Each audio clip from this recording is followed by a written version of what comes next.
Go ahead and get started.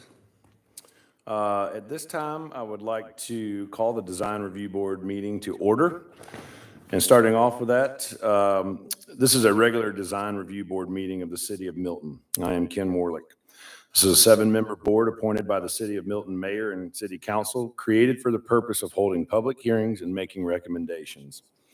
Design Review Board reviews plans and makes recommendations to the Community Development Director for the developments, except for single-family residential, in the form-based code and overlay districts. In addition, Design Review Board approves or denies demolition requests and makes recommendations to the Board of Zoning of Appeals on variances. So at this time, I would like to ask everyone to rise for the Pledge of Allegiance. I pledge allegiance to the flag of the United States of America and to the republic for which it stands, one nation, under God, indivisible, with liberty and justice for all. Great, thank you. At this time, I would like to introduce our staff and board members. Jackie Lim, Planner 2. Michael Carterman, Planner 2.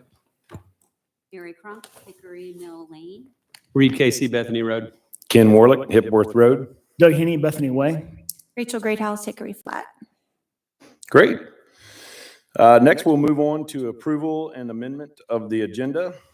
I would like to call for the approval of the agenda for tonight's agenda. I'd like to make a motion to approve tonight's agenda. Great. Can I get a second? I'll second that. Second. All right. All those in favor? Aye. Aye. Great. Next, we will call approval of the meeting minutes from the Tuesday, August 1st Design Review Board. I'd like to make a motion to approve the meetings from the Tuesday, August 1st Design Review Board meeting. Great. Second? I'll second. All those in favor? Aye. Aye. Great. All right, great. We're going to move on. First of the agenda is going to be demolition of structures. I'd like to call staff up at this time to give us a report, please. Good evening, Mr. Chairman and Design Review Board members. Our first case, demo case for tonight is 2990 Cogburn Road. And so you can see we have the site map to the left of the screen and the zoning information to the right. The subject site is a 1-acre lot located on the southwest side of Cogburn Road. The property is zoned AG1 or agricultural. The applicant requests a certificate of appropriateness for demolition of the existing 1-story house, shed, concrete driveway, and asphalt driveway, as shown in the site plan received by Community Development Department dated July 12, 2023. So this is a 1-story ranch residential house, and it was built in 1965. We did our research and confirmed that this property is not listed in the Georgia's Natural Archaeological and Historic Resources GIS, as well as the Milton Historic Survey list. Per the applicant, the water well will be capped properly by a certified well contractor, and a permit will be obtained from Fulton County Board prior to capping. So let me just show you the aerial view of the property for perspective. You have Windward Parkway to the east, and of course it's a mixed development here. You have homes and commercial. Here is the site plan that shows the location of all the structures, and the applicant identified in the site plan which structures to be demolished. Here's a more clear view of the site plan. So you have the shed, the asphalt driveway, the residence, and then the concrete driveway. So all of which will be demolished. Here's the front and side elevations of the house. This is the front elevation of the shed. And here are some photos of adjacent properties in the area.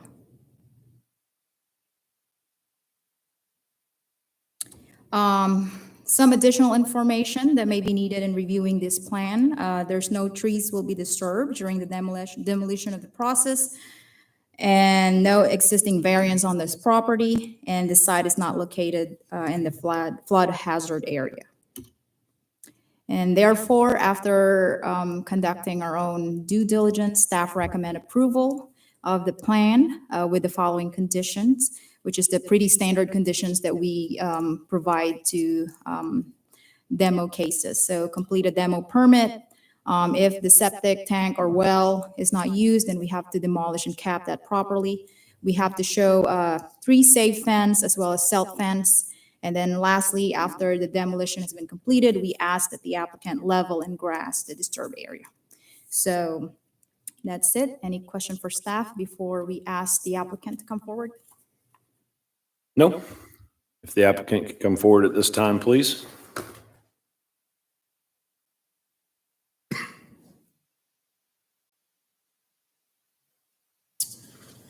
Mr. Chairman, members of the board, I'm Scott Reese of Brumlow Reese and Associates, doing business at 13685 Highway 9, Milton, Georgia, 30004. I'm here tonight representing Ken Aaronhold and the application to remove the structures for the above referenced property. Mr. Aaronhold is a licensed architect and builder in the state of Georgia, and has purchased this property, or he and his partners, to build a new residence on.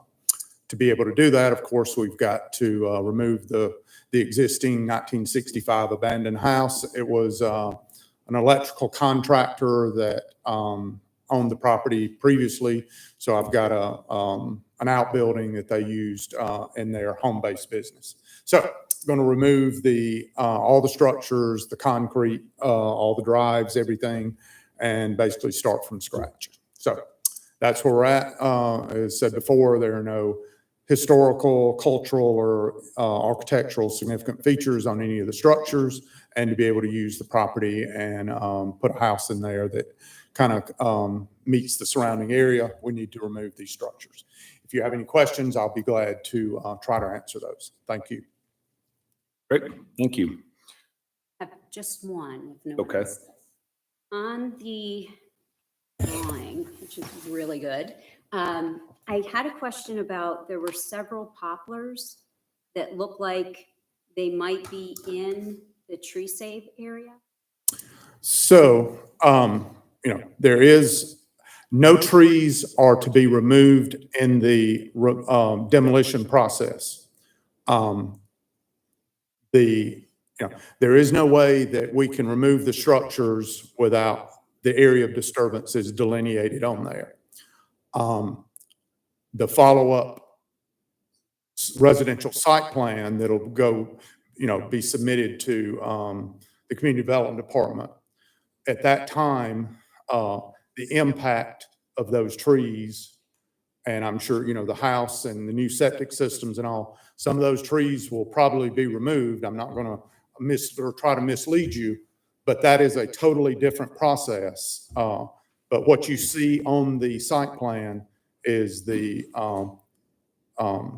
what is going to be happening in this phase. The one that I have in question is inside the tree fence. Okay, so So again, the same thing applies. once again, I mean, Okay. there are no trees to be removed in the process, but there will be trees removed in the follow-up process of building the house. But now, when that's going to happen, if it's 3 months from now or 1 year from now, I can't state that. But there is no desire to remove any of trees during this process. Okay? Were there any other questions for the applicant? Are there any objections? No. No, okay. Okay, well, at this time, I would like to call for public comment if anyone has anything to say.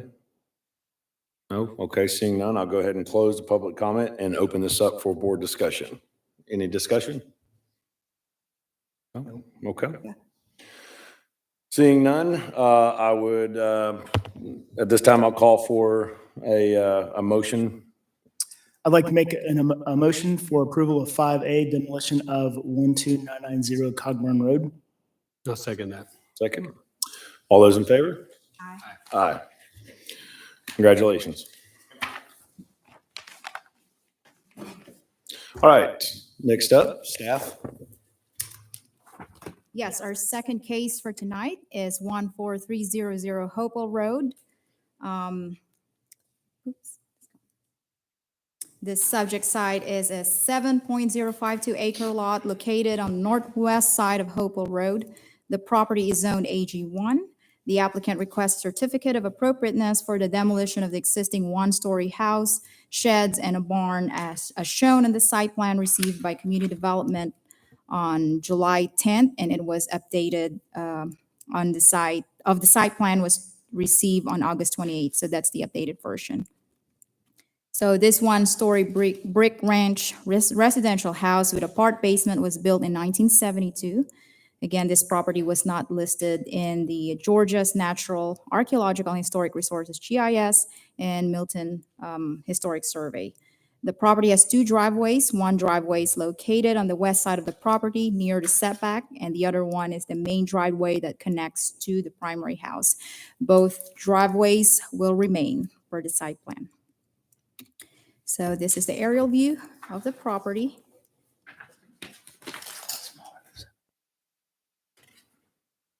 You have this Hopewell Road, and you have a subdivision up north and Saddle Spring Drive to the east. This is the site plan. The applicant has identified 4 structures to be removed. Here's a close-up view of the site plan.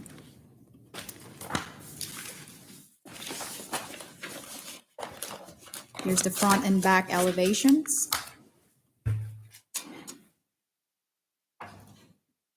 Accessory structures.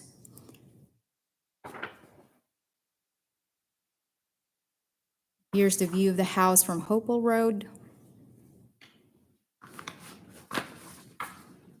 Some adjacent properties nearby. Here are some information that I've added.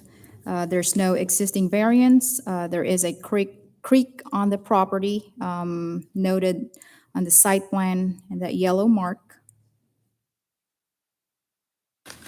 The portion lie within FEMA flood zone, and I think that's designated as A.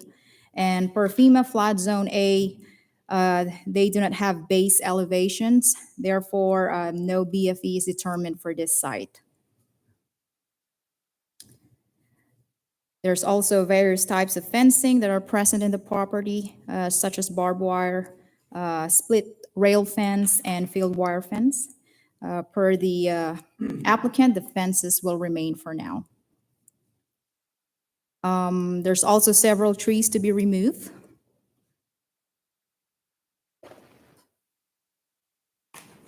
There is a small shed located in the east side setback, but I confirmed with the applicant that shed has already been removed. And we have the applicant here as well to attest that.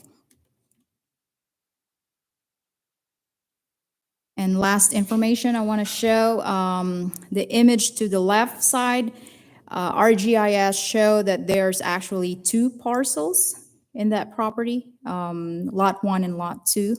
Lot 1 is where the applicant identified the main structure, and the other remaining structures are found in Lot 2. So I confirmed with them if this is indeed 2 parcels, and they provided me actually a retracement survey that shows that these lots have been combined. They also provided a survey from 1993 that was recorded in Fulton County. However, we do not have a record of that this has been combined. So we asked the applicant, which is a different process, that they will apply for a plat, a combo plat, so that we have that. Therefore, staff recommends approval of the demolition as shown in the site plan with the following conditions. Complete demo permit. If not used, septic tank and well must be demolished and capped properly. They have to show 3 safe fence and self fence during the demo process. And after that, they have to level and grass disturbed area. Of course, I've included there as one of the condition is to work with city staff on the plat process. They are aware that no building construction is permitted until that plat has been approved and recorded. So that ends my presentation for this case. Any question for staff before the applicant comes forward? I have a question real quick, Jackie, Okay. is, so seeing as that it is 2 parcels, is there a different address for that parcel? Or because it is landlocked and only accessible? That is going to be one address, which is the 14300 Hopewell Road. Okay, great. Yep. Thank you. And it's that address because that's the main residence. I'm sorry, what? That's the address because it's the Yes. main Yep, residence. yep, that's correct. Great. Thank you. At this time, can we ask the applicant, Mr. Wilson, are you here? Please come up, state your name, address, and tell us about your project. Chairman of the Board, thank you for having me. Rodney Wilson, I'm the owner of 14300 Hopewell Road. Great. Anything for the board, or? It's my personal house. I like to get rid of the eyesore Okay, on Hopewell Road. okay. Do we have any objections or any We don't have, support? Okay. At this time, I'll open up public comment if there is any. Seeing none, I'll close public comment and open it up for the board for any questions. I just have one question. What are your plans once this has been demoed? Submit my building, my house plans to the city and get approval and start building. My family house. Thank you. I think I just kind of wanted to note that I think the engineer did a good job at capturing all those trees on the property. That's quite a bit, So it's so. like 390 something of them. Yeah. They're all Yeah, dead. yeah, so, okay. Seeing no more discussion, can I get a motion? I'll make a motion to approve the demo at 14300 Hopewell Road. Second? Second? All those in favor? Aye. Congratulations.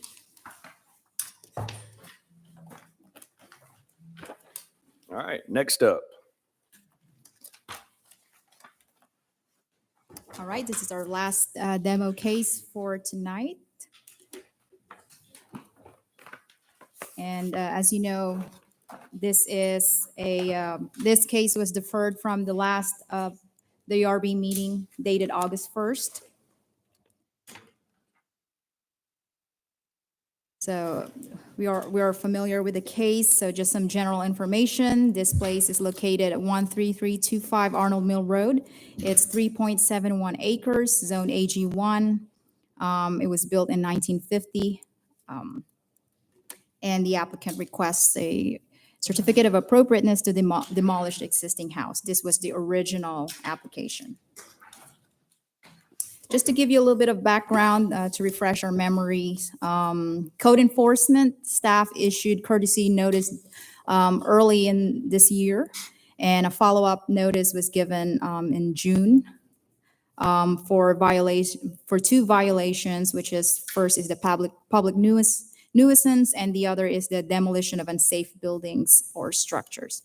So during a site visit, in July, staff discovered 2 other structures present in the property that have not been informed us previously. So when the design review board met in August, this application was deferred. And now the board asked staff and the applicant to work together within 30 days to come up with a definite plan. And we did meet with Mr. Balu, and in our initial discussion in August 14, the applicant indicated that he will going to demolish all the structures in the property. However, towards the end of that month, Mr. Balu called us and wanted to meet again to make some changes with that plan. So right now, the applicant discussed the changes to the demolition plan, and this include the house, the west barn, the outbuilding, a big portion of the eastern barn, and then the shed will remain. So let me show you the revised site plan.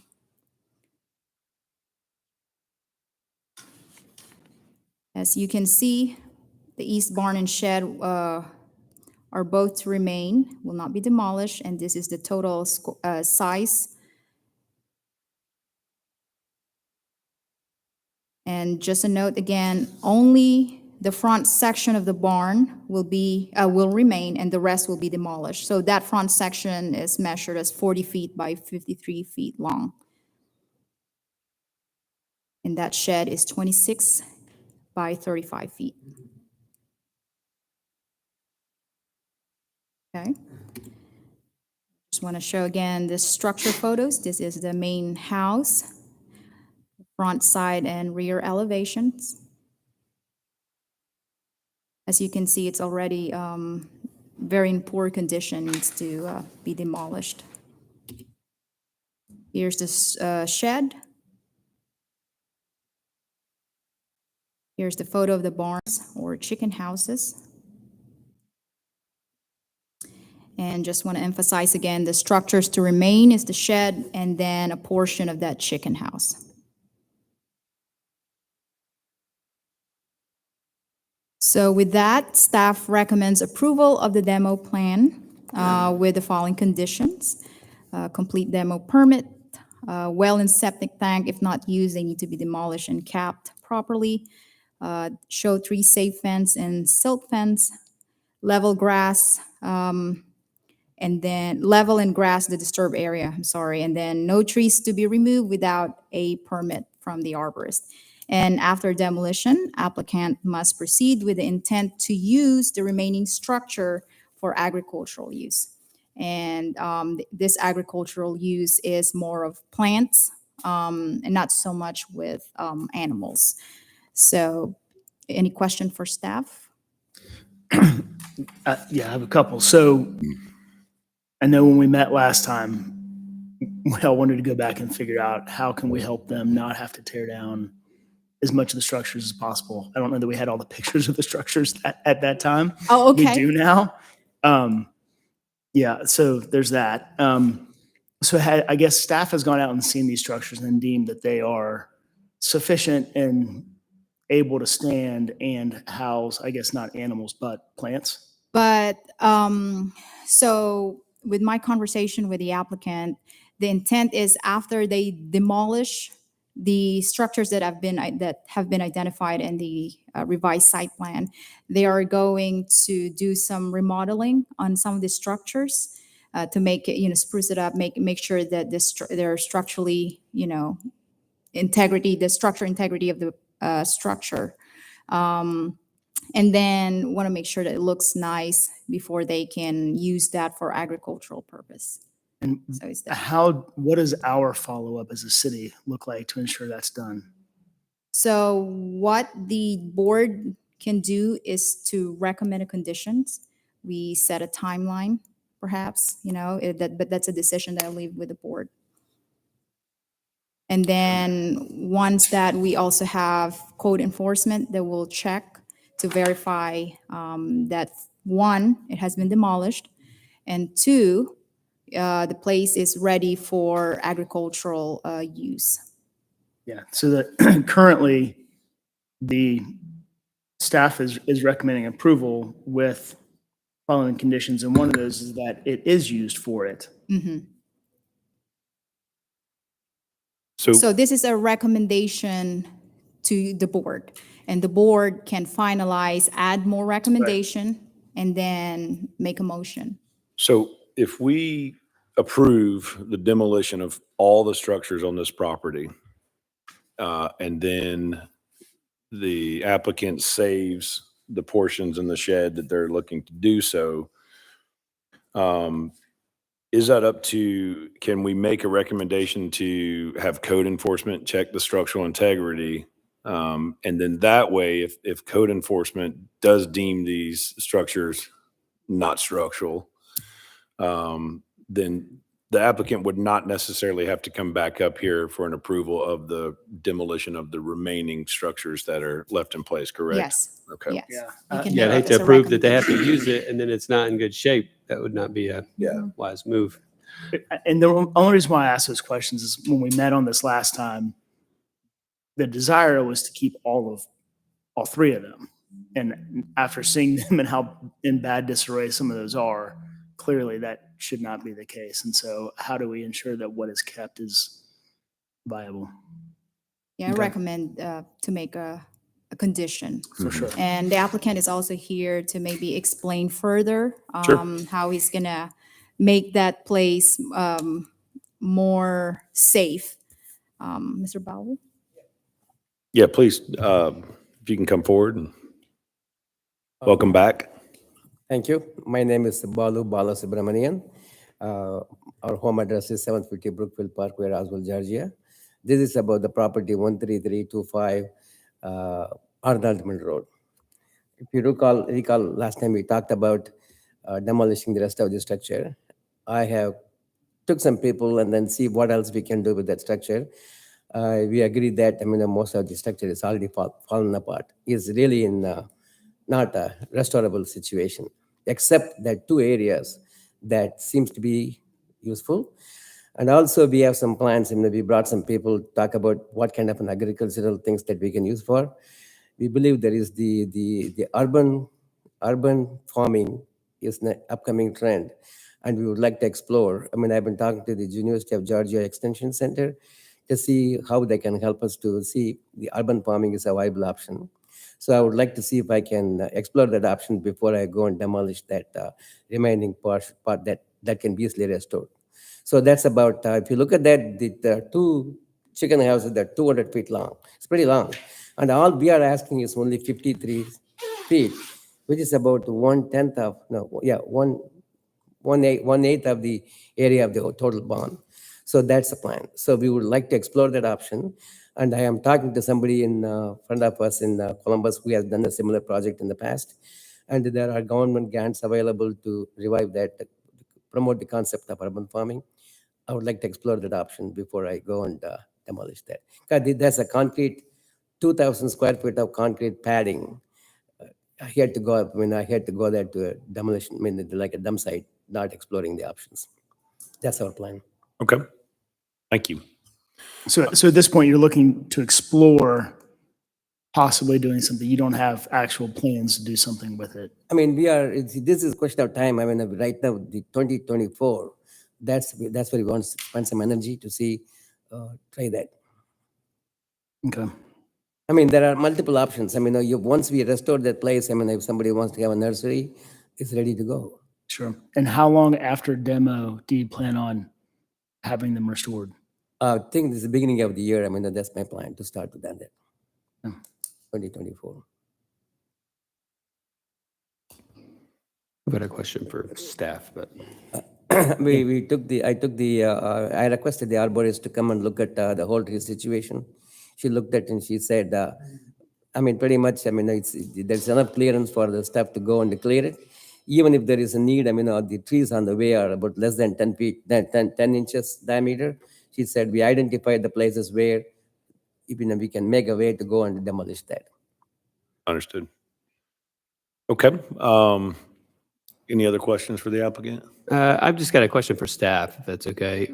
You're recommending that we put a condition on here that they use this as nursery purposes, Agricultural use. yeah. agricultural use. I thought you said nursery purposes or plant If use. it's for plants, yes. So, Because if it was for housing animals, it's less than 100 feet from the property Yes. line, so yeah. it would not But if be it's a plant applicable. nursery, that 100 feet rule. So that's sort of a general statement there. That doesn't necessarily restrict them from doing anything else they want to do with it that's within their right to do, correct? As long as it's agricultural, the code says what are the things that's permitted in agricultural. So, but with what Mr. Bowles said, he's interested in exploring plant nursery. Okay. I just didn't know why we have to make that statement in that condition. No, I think Well, let's kind of carry on. If there's public comment, is there any Okay. public comment or any support or objection to No this? objection. Okay, okay. Seeing as no public comment, we'll go ahead and close the public comment and we'll open it up for the board for discussion. So, yeah, I'm kind of a property rights advocate. I think really the only thing in this case is the fact that code enforcement has been out twice, and the second time has deemed it unsafe and to be demolished. So I think as far as the safety of the applicant and the citizens, that for us, we approve that. What happens after that fact, I think the city now has got a pretty good grasp on and has been working with the applicant. So I'm not necessarily, I guess, dead set on setting some sort of timeline on that.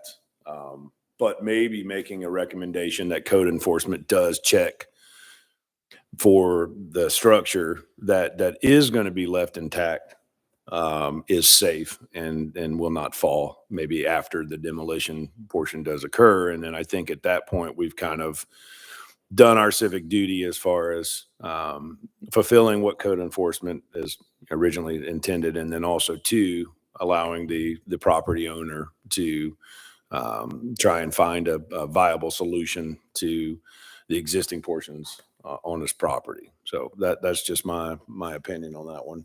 Yeah. Any other thoughts on that, or? My only thought is there room for DRB to influence the design of what is remaining, given we're going to have a pretty major road with potentially 2 eyesores now right there to be seen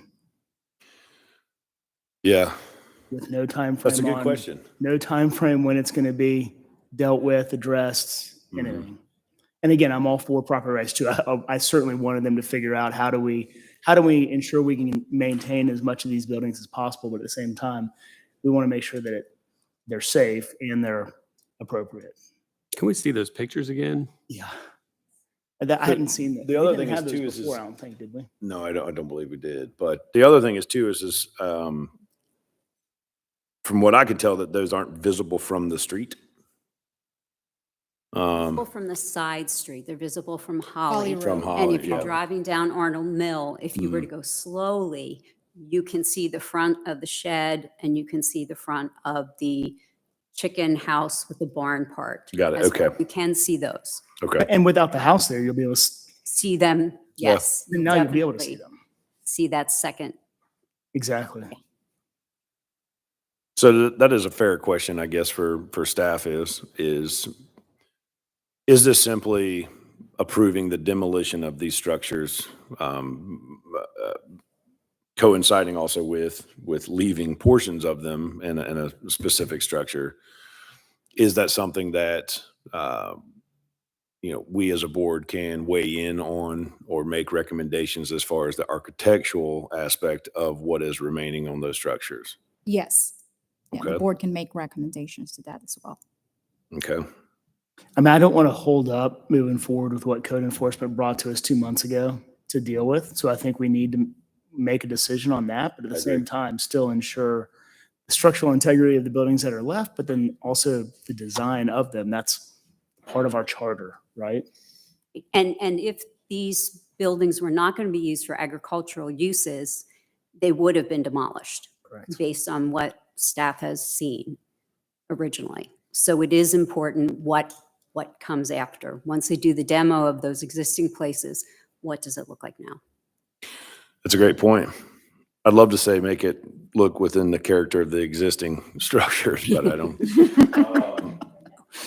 I'm sorry, that was poor taste. But so would it be something where we could say, once the demolition has taken place, once the once code enforcement has gone back out to check the integrity of those structures, if he goes out and says the integrity of those structures is not suitable and they need to be demolished, then there we are, we have the approval. However, if there is alterations done to those, then could we say that comes back through the DRB for Yes, approval? because that becomes a building permit.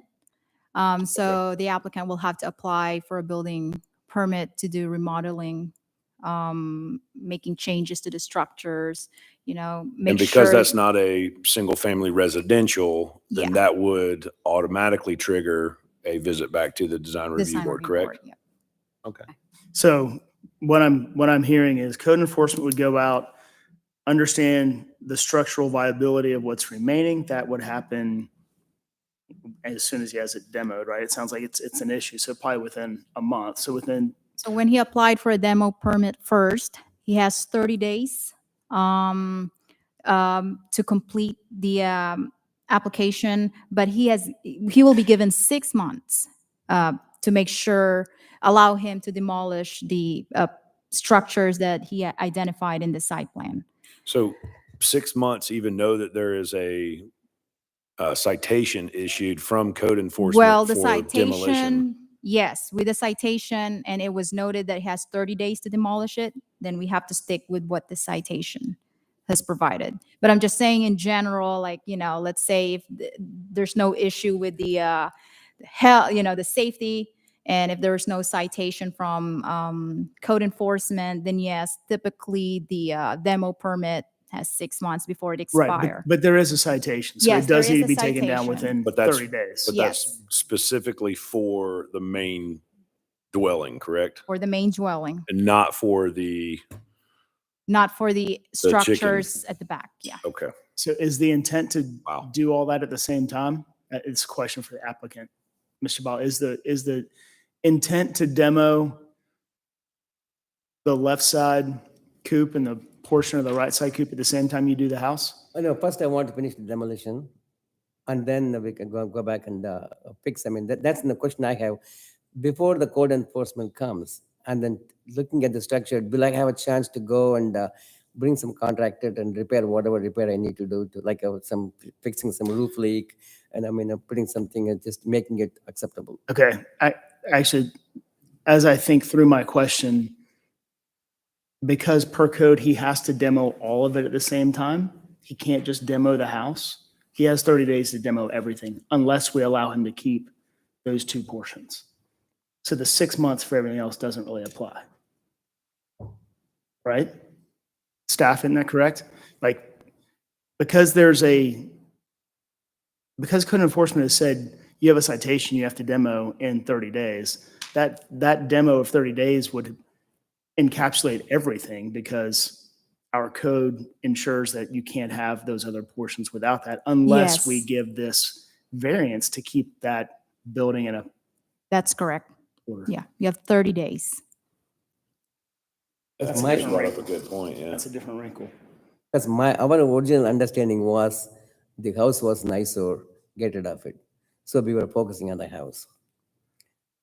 But That- from, that- from, that- from the street without the house there, then everything else becomes the eyesore too, right? I mean, you can Mhm. clearly see it in the pictures. But You- to Doug's point is if the house is demolished, then essentially those are barns, but you can't have a barn without the primary structure. That's correct. So then he would have to go through a variance. So to get the approval of that, so we'd be prolonging that even No. further. Well, just want to clarify. So the house will be demolished, but with conversation with Mr. Balu, he will also have to demolish the other structures except for the shed and then a portion of the barn. But they have to be done at the same time because They the will have variance to that be we're. done at the same time Correct. because, looking at the conditions, they're not very safe. Correct. Correct. For one. Okay, And- so we're back to, so code enforcement has issued a citation. There's 30 days to do the demo. If we approve this, we will approve the demo within 30 days. And then you've said that in the beginning of the year is when you want to have them done. So can we put a date on there of March that he would come back in front of DRB with his plans for The refurbishing? agricultural use and the remaining structures, yes. Correct. You can put a timeline for that one. What's everybody think of that? I like the idea of a timeline. If the structures are the chicken house and then the portion of the chicken house, if those are demoed and that one portion of the barn remains, and that's not safe on its own because it's all one big thing from what it looks like. Oh, What would happen at that point? It has to be demoed as well. Yeah, Code enforcement would come out after that demo, check to see if everything looks okay that's still standing. Correct. I think we make that a condition that. That's the code first enforcement- condition. Yeah, the first condition is code enforcement would go out after 30 days, understand the structural viability. If they're not, then they get demoed. If they are, then by March of next year, something would come in front of us to make sure that it looks appropriate. So now we have taken care of the citation and the issue and all the safety stuff, but then we will also taken care of the design portion of that, of ensuring what's left isn't an eyesore. can make can I make sense? a comment on what you said? Yes, please. That portion of the house that we want to keep, the 53 feet, is structurally is different from rest of the barn, rest of the chicken house. Because it has a concrete pad, it has a side wall completely covered, it has the roof, I mean, everything is covered. So it's a part of the chicken coop, chicken house, but still that's constructed different than the other part that's falling apart. But there's not a wall or anything There is a wall. between, there's a wall Yeah. between the barn and the Solid chicken wall. house. Thanks. Can you put the picture, There's no picture Yeah, of that. It let's- doesn't look not like the it. one that you just had up, but the other one? Yeah, I have it. That's it. Those are the two pieces you want to keep, right? The one on the left is the shed, and the one on the right is the portion of the chicken coop that has the pad and the wall separating. Okay, I can see at the very end, it looks like there is a wall. Mhm. Can you guys see that? Yeah. What I don't want is Even the 4 way- months from now, this is coming back because neighbors are upset because now you've got, instead of seeing one house, now you're seeing half of a building and another shed, and it still is an issue. I mean, Right. even the construction of it, I mean, there are steel beams inside that's supporting that structure, whereas the rest of the coop, you don't have anything. to Cool. support that. Right. Understood. Okay. Any other discussion? Questions? Okay. Oh, Can- one, I'm sorry. Yeah, go ahead. One more quick. If this is going to be used for agricultural purposes, what, you've got a well, I'm sorry, I should have asked you this. You've got a well on the property still? What would you be doing with that well that's We there? will keep it capped, and then when we are ready to go, and we will come back and they will open it up. Okay, Proper, whatever the procedure, we'll follow that to open it back. okay. And then the septic? Same thing, yeah. Okay, I just wanted to clarify because that was all part of the discussion. And if I the can first- interject as well regarding the well and the septic, the city does not regulate. So he has to talk to Fulton County about Fulton what County. the procedure and standards for that. Thank you. Okay. You want me to make this one? Yeah. Yeah, I'll do that. I'll make a motion. So, I would like to make a motion for 13325 Arnold Mill Road, to approve the demolition based on, or including staff's comments. Also, the first one was to Code enforcement. code enforcement to do a investigation or review of the additional structures as to their structural integrity. And if they deem structural, to be able to keep those portions as stated in the application. And if not, they would be demoed as well. Correct, correct. And set a timeline for March. Is that correct? Yes. Yes, okay, And that one's within 30 days for the, based on the Yes. citation. That's correct. State 30 days. okay. And then the second condition would be that the applicant must come by, let's say, March, the March 2024 DRB hearing with an application for building permit and for further review of the design and architectural aspects of the enhancement of the existing structures that were not deemed to be demolished by code enforcement. Sorry, one more question. Did we put a time frame in there around code enforcement ensuring the use? the Yes. agricultural Yeah. use? Yeah, we need to also ensure that after the fact that they come back for the second condition in March, we also have to put a condition that code enforcement will have to come and check and to make sure that the purpose of those remaining structure is for agricultural. Okay.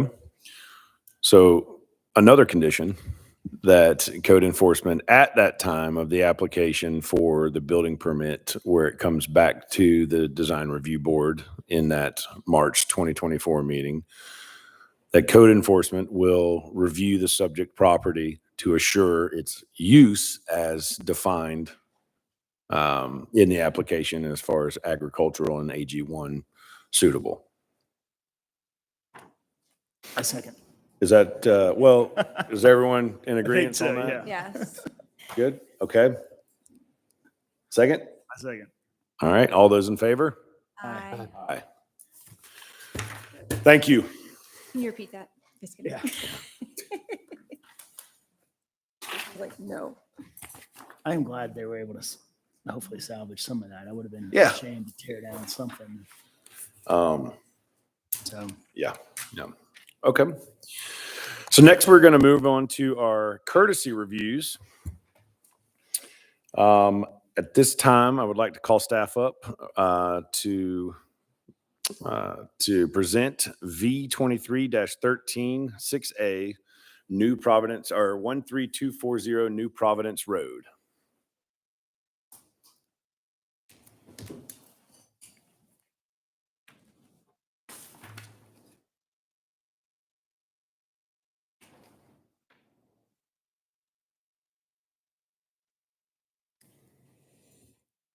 All right, it's not letting me go full screen, so I will just do this old school. That's fine. Good evening, board members. Good evening. Variance courtesy review 6A. The applicant is April Warren. The address is 13240 New Providence Road, and the request is to allow an existing accessory structure horse run shed to remain in front of the primary single-family home. Here is the aerial of the property. And as you can see, it's a sizable property of 10 plus acres, and you can truly see the existing tree screening on the property. Here is the primary single-family home right here, where my cursor is, and here is the horse run shed. And as you can see, it's located in front of the primary single-family home.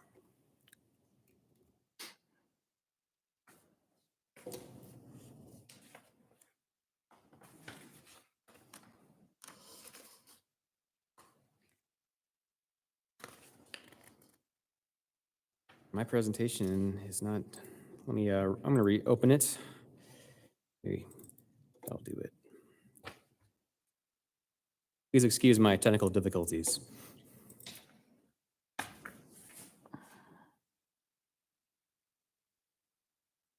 There you go. All right.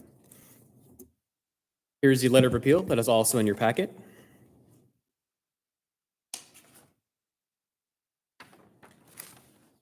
Zoning analysis. The property is zoned AG1, is located in the rural Milton overlay district. The subject property is also in the AEE future land use designation.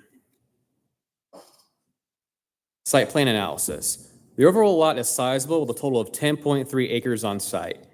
The lot is nearly 3 times as long as it is wide, with a depth of 1,332 feet and width of 394 feet.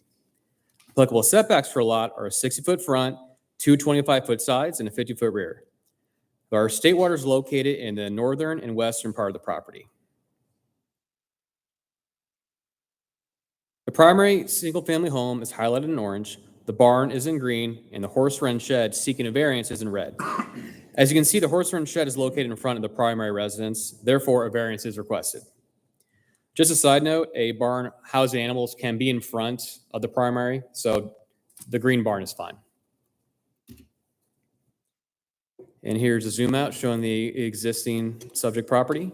And as I pointed out earlier, here are the state waters to the north, which is a stream, and there is a pond in the back, which also comes with some state waters. And no structures are located in the state waters. Some background information. The minor plat process revealed the non-conforming horse run shed The applicant is actually adding 1 acre to the rear of their property. The primary single-family home and barn were built in 1976. The horse run shed was built in 1979, and the applicant bought the property in 1978. It's currently home to 2 horses and 1 donkey rescue. And I wanted to show the existing minor plat that's currently that's submitted through staff. And you can see right here, if you follow my cursor, this is the 1 acre square they're adding. And when you go through a minor plat process, everything's got to be brought up to code, essentially. Adjacent neighbor map, they have 2 letters of support of 13194 New Providence Road and 175 Ranchette Road. And here are the letters of support.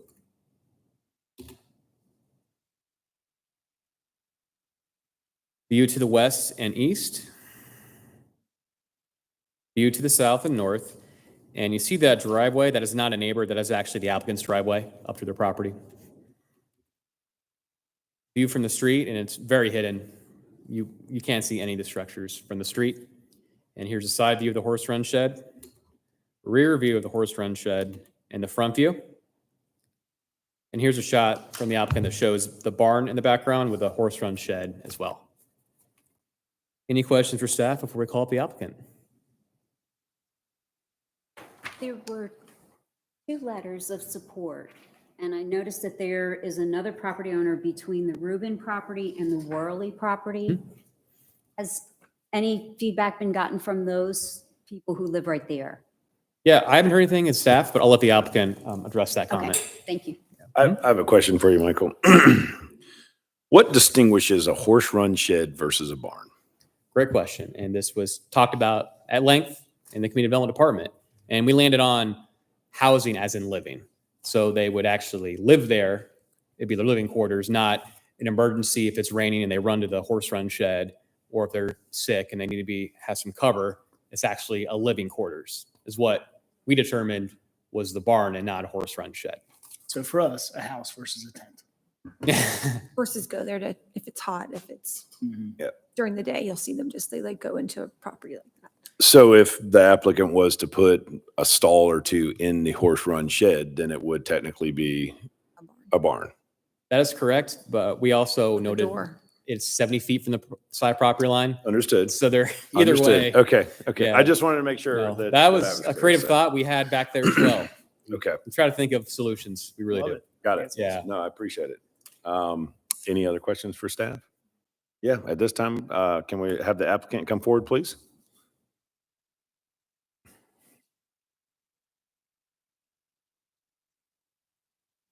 Good evening. April Warren at 13240 New Providence Road for 45 years. And that shed's been there for 44 of those years. And you were asking why I didn't have, I'm just asking if you had any feedback from those neighbors. well, I don't specifically know those neighbors, which is one reason why. But the one with that one, it's really 2 lots owned by one person. And they keep very comfy yard chairs at the edge of their property, looking into my woods and into my shed. Because my horses spend most of their time in the shed. When, after they've been on the pasture, when they come in, so. Thank you. Okay. And all of this was a huge surprise to me, to tell you the truth, because we were just trying to buy an acre of land. Yes, ma'am. I was going to And- ask what kind of brought this to fruition and staff, I guess, the purchase of the property behind you. Yeah. Right, Okay.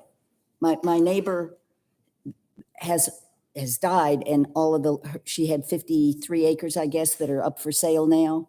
And she knew I always wanted to buy land to protect myself. So her daughter agreed that I could buy this acre, which I wanted, and it'll be a landlocked acre.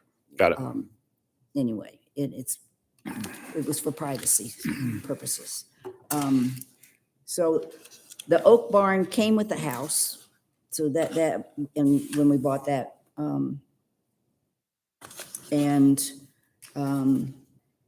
this property, what makes it interesting is that it's just rolling hills all over the place. I mean, we have a riding ring, and that's the only flat thing, plus the top of the pond.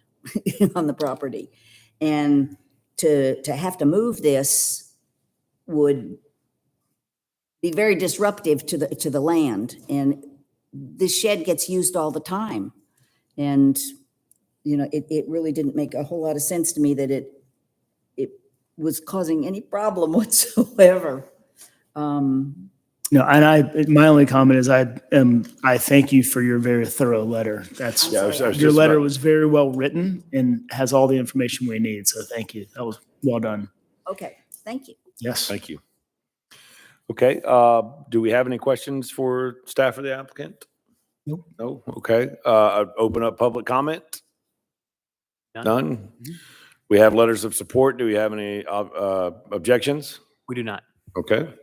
All right, then I will close public comment and open it up to the board for discussion. I'm good with I it. don't see any problem with that. All righty. Can I get a motion?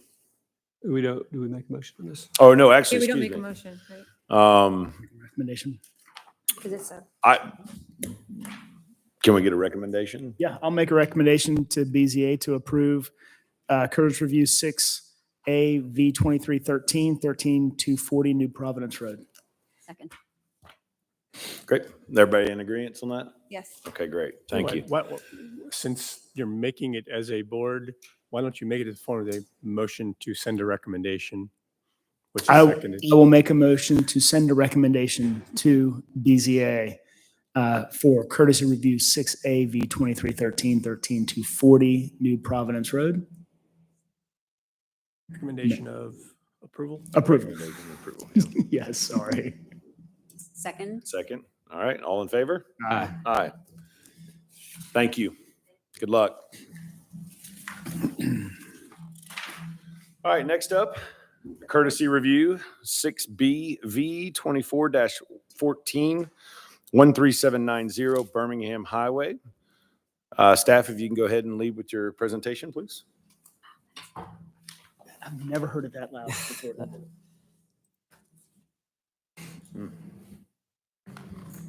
We are missing out. No. I don't know. Did everybody hear me? Yes. Variance courtesy review, 6B. The applicant is Peyton and Megan Jamison. The address is 13790 Birmingham Highway.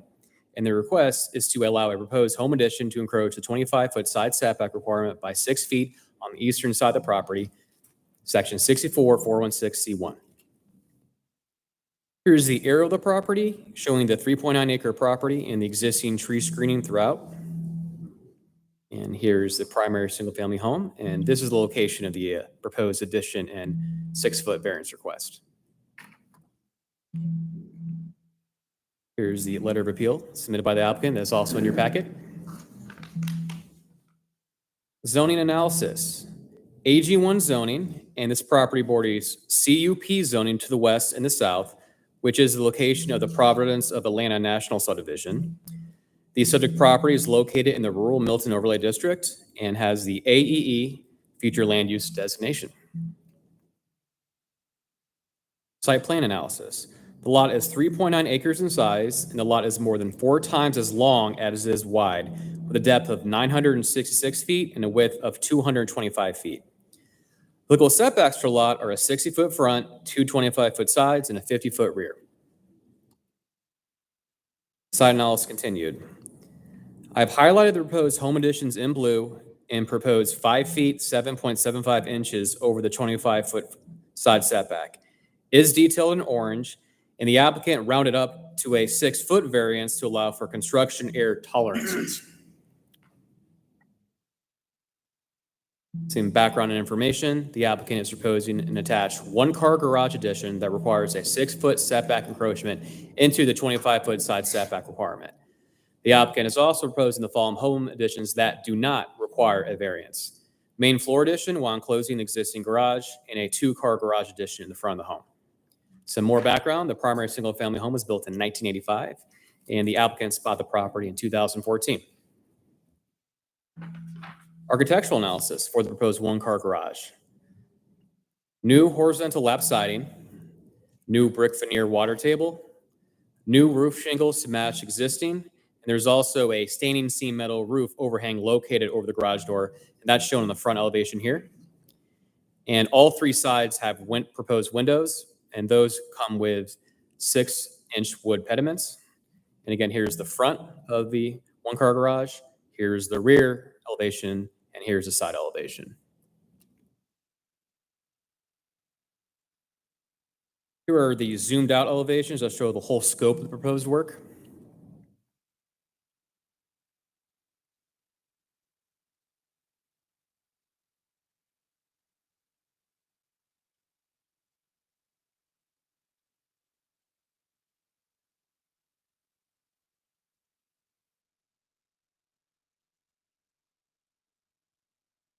Jason, neighbor map showing support from 13770 Birmingham Highway, which is the side where the variance is encroaching the side setback.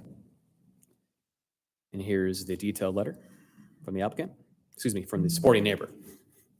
But that's not in our packet, Right, right? that's not in the packet. Yes, we received this after the packets went out. Okay, good. Yes.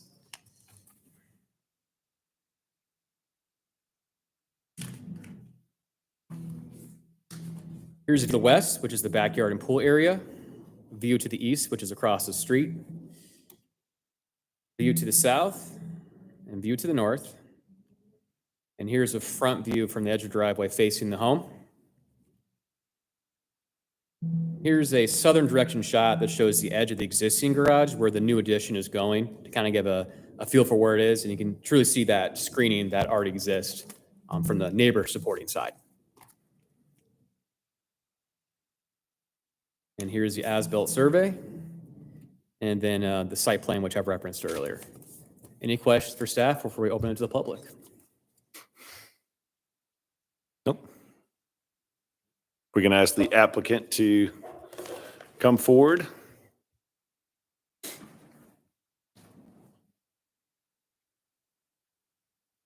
Mr. Chairman, members of the board, I'm Scott Reese, Brumlow Reese and Associates, doing business at 13685 Highway 9, Milton, Georgia, 30004. I'm here tonight representing the Jameson family in their application for a variance to allow an encroachment into a side building setback line for an addition to their existing residence. As you saw in Michael's detailed presentation, this is an existing home that the family has owned for several years. Their family has transitioned, and to be able to stay in this location where they desire to raise their family in the future, they need to remodel and increase the size of their home. So I have pre-existing conditions, a residence that is set with its location. I have a lot that has some difficult topography, and I have a lot that is 5 times as long as it is wide. So I think in the letter of appeal, you'll see that we've met the 4 requirements that are stipulated for a variance, and due to that, we would seek your approval for them to be able to add an addition to their home and remodel, and in fact stay in the location that they've been for the past several years. So I would be glad to entertain any questions that you might have for this variance. Great, thank you.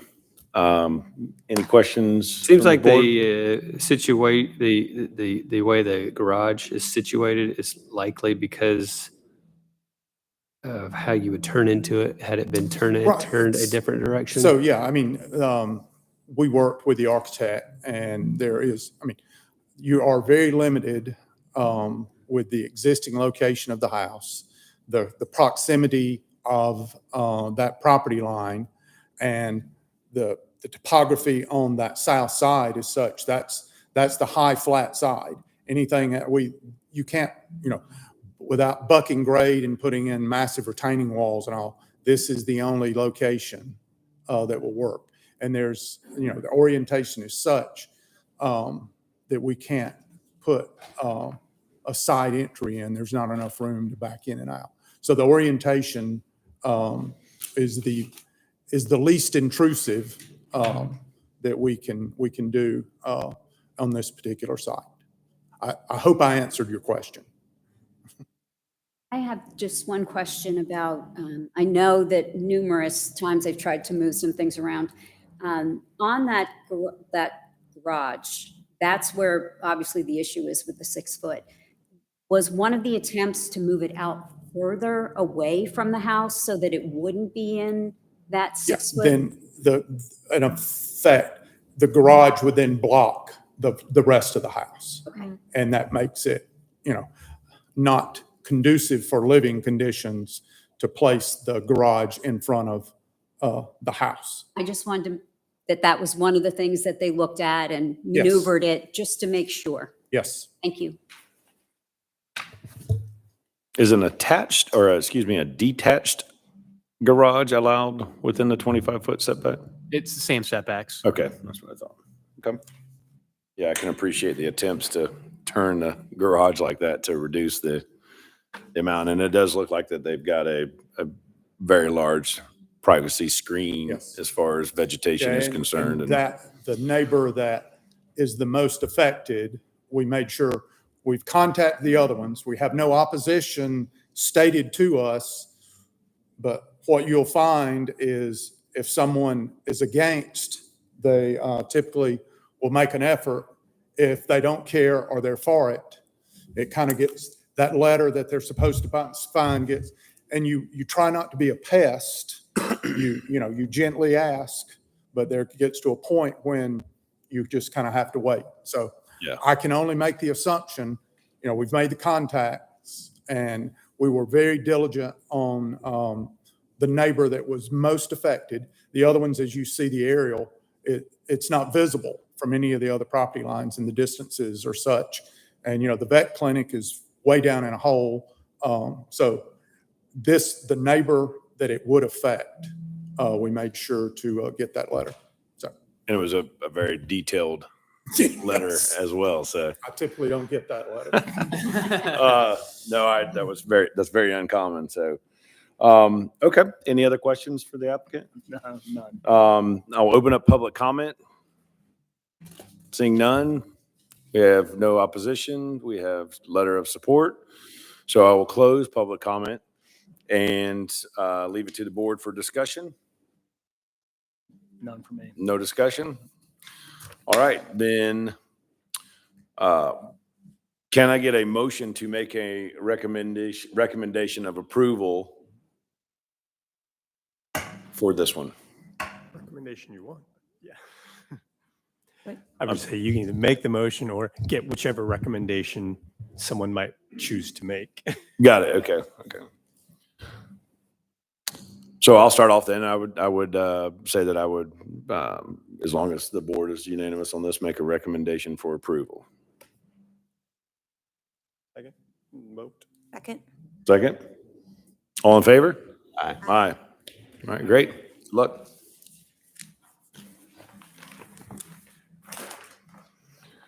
Okay. Do we have to make motions of recommendations? Is that?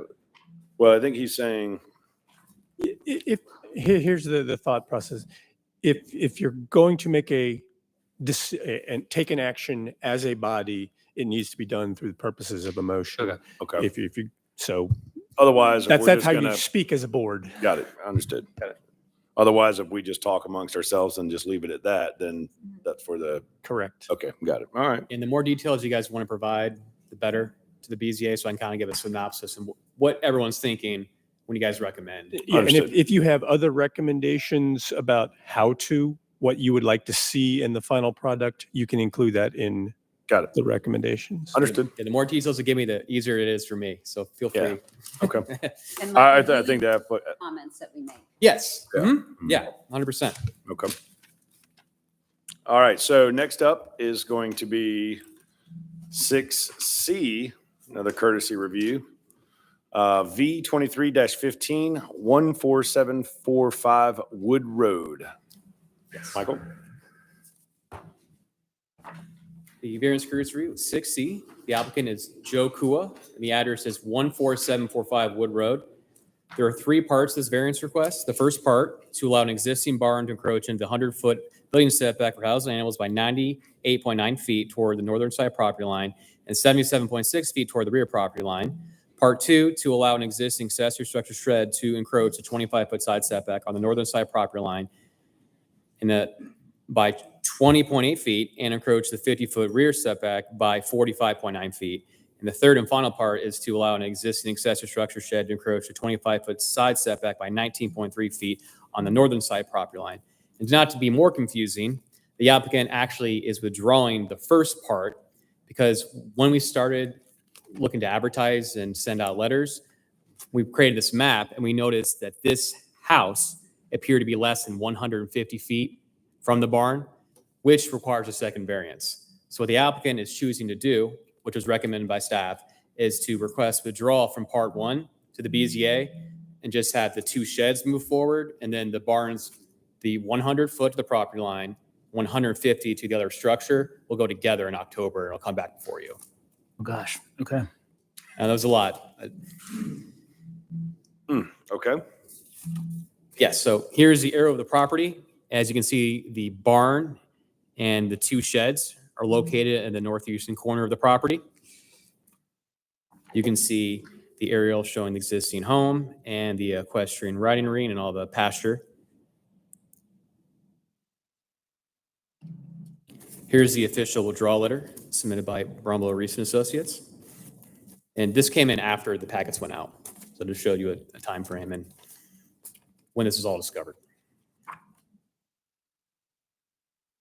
And here's the original letter of intent that makes the arguments of the hardship criteria.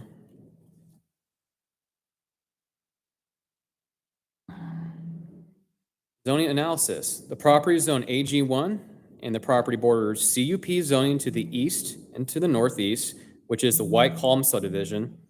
So the property is located in the rural Milton overlay district and is within the AEE future land use designation. Site plan analysis. The lot is 2.97 acres in size with a depth of 678 feet and a width of 436 feet. While it does appear to have a flag lot shape, it technically is not a flag lot because it has over 110 feet of frontage. It doesn't have a narrow strip that leads to a large buildable area. Applicable setbacks are 60-foot front, 25-foot side, and 50-foot rear. Here's a more thorough site plan analysis that shows the existing barn in orange, the green shed to remain and was never disturbed, and the red shed, which was disturbed, and I'll touch base on that in the backup material. Here is the architectural analysis. The siding is board and batten stained in natural wood tone. The doors are barn style with a dark wood board and batten material. The roof is supposed to be a dark brown standing seam metal roof, and they have black iron accents. The length is 22.6 feet and the width is 12 feet, which matches the previous shed dimensions, and I'll expand on that in the next slide. So as I said earlier, here's the background information on how we came before you. We had an anonymous inquiry from a citizen asking if the shed had an approved community development permit, which opened it up other non-conforming structures on the property, including the barn and the other shed that was not part of this. So the stop work order was issued on January 23rd this year, and the applicant submitted a retroactive building permit on February 6th. All construction has stopped since the stop work order was issued. Some background on the property. The primary single-family home was built in 1976. The barn and two sheds are believed to be built in the 1980s per the applicant. And I did an aerial for Fulton County that goes back to 2000, and they all existed at that time, but I couldn't go past 2000. And the applicant bought the property in 2007, which is home to 3 horses, which currently has 2 on site. This came in about 4:30 this afternoon. We have 2 supporting neighbors, 14750 Wood Road and 14770 Wood Road. And I was told by the applicant, he distributed letters recently, and he's hoping to hear back from other applicants as well. Excuse the side view. But both of these label the all four hardship are all four variance requests. So he's actually getting all four together, although it's going to be broken up into two separate variance requests if the Board of Zoning Appeals grants him his withdrawal from Part 1. Here's a view to the west, view to the east, and you can kind of make out the shed that was demoed in the background. View to the south showing the existing horse riding ring. View to the north showing the other shed that was not disturbed, seeking a variance, and is currently intact completely. View from the street. And here's another shot right when you come through the driveway entrance to really get a feel for the whole property and the screening on the north side right here. And here's a flip version showing the driveway and horse fence facing the north direction. Slightly northwest, showing more of the pasture land and the horse fence and a horse. South direction of the pasture land and horse fence.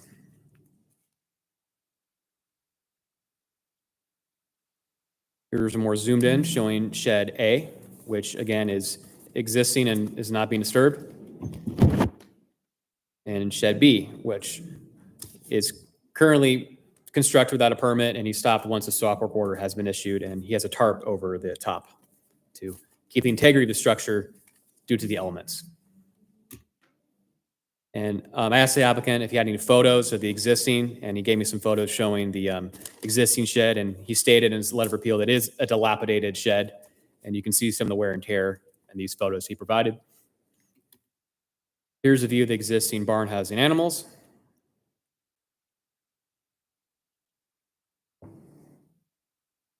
And here's a side shot showing the structure behind the barn. And we have more detailed renderings from my original slide, but I want to bring this back to you. If there's any architectural comments from the board. Any questions for staff before we call up the applicant? No?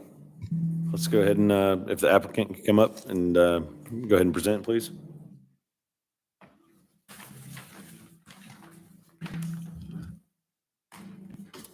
Mr. Chairman, members of the board, I'm Scott Reese with Brumlow Reese and Associates, doing business at 13685 Highway 9, Milton, Georgia 30004. I'm here tonight representing the Kua family in their application for variances to allow existing structures to remain on their property.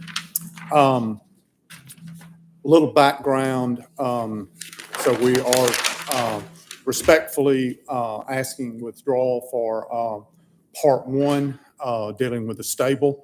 Through no part of the applicant, clerical error was distributed out in the advertising.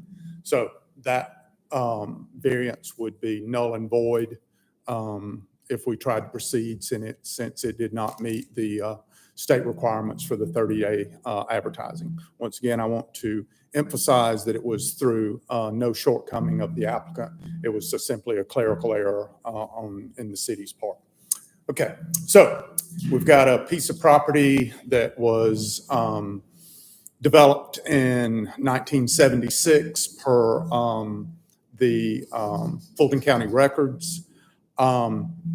The property line in question at one time, the western property line, the eastern property line, which is a 40-acre landlocked line state division, was a common line with the property to the north.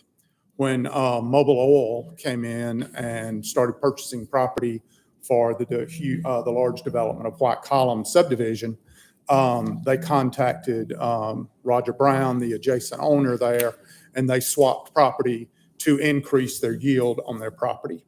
So that created a difference in lines after the existing structures were created. And then in the development of the White Column subdivision, houses were located very close to this property. But that is a change from when the structures were first or originally constructed. This property was subdivided via the exemption plat process in unincorporated Fulton County for the creation of the city of Milton. The division of the property was approved with the existing structures. So it was deemed conforming at that time. So since the creation of the city of Milton, the rules have changed. So the structures were existing non-conforming. Everything was fine until the dilapidation of the structure. The applicant was unaware that there is a percentage of repair to a structure that's deemed repair. And if you increase over that percentage, then it becomes new construction. Repair is grandfathered in, new construction is not. When he was trying to repair the structure, there was structural damage that you really don't see until you strip off the siding and all. So he went beyond the allowed percentage for repair. So that moved into a non-conforming structure. So what we're asking for is to be able to bring this structure up to a finished appearance and structurally correct. It will be the exact same size as the structure that has always been there, but since we also want to bring the other structures into conformity because they are also 40 years old and there will be maintenance issues on those, and it doesn't do the surrounding neighborhood or the community at large any good to have dilapidated structures falling down.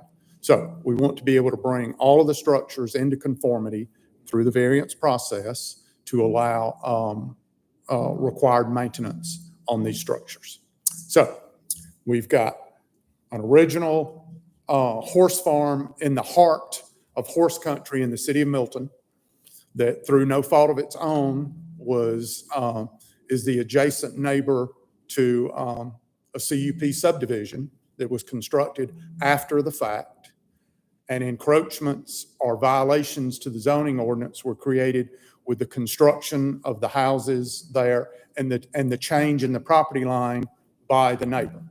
So that being the case, we feel like the applicant has met all the requirements to allow for the approval of the variances being requested.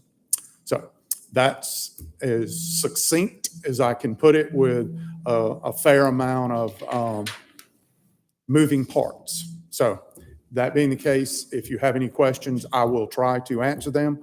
Once again, we're in the same situation where we have contacted and sent letters and to all the neighbors.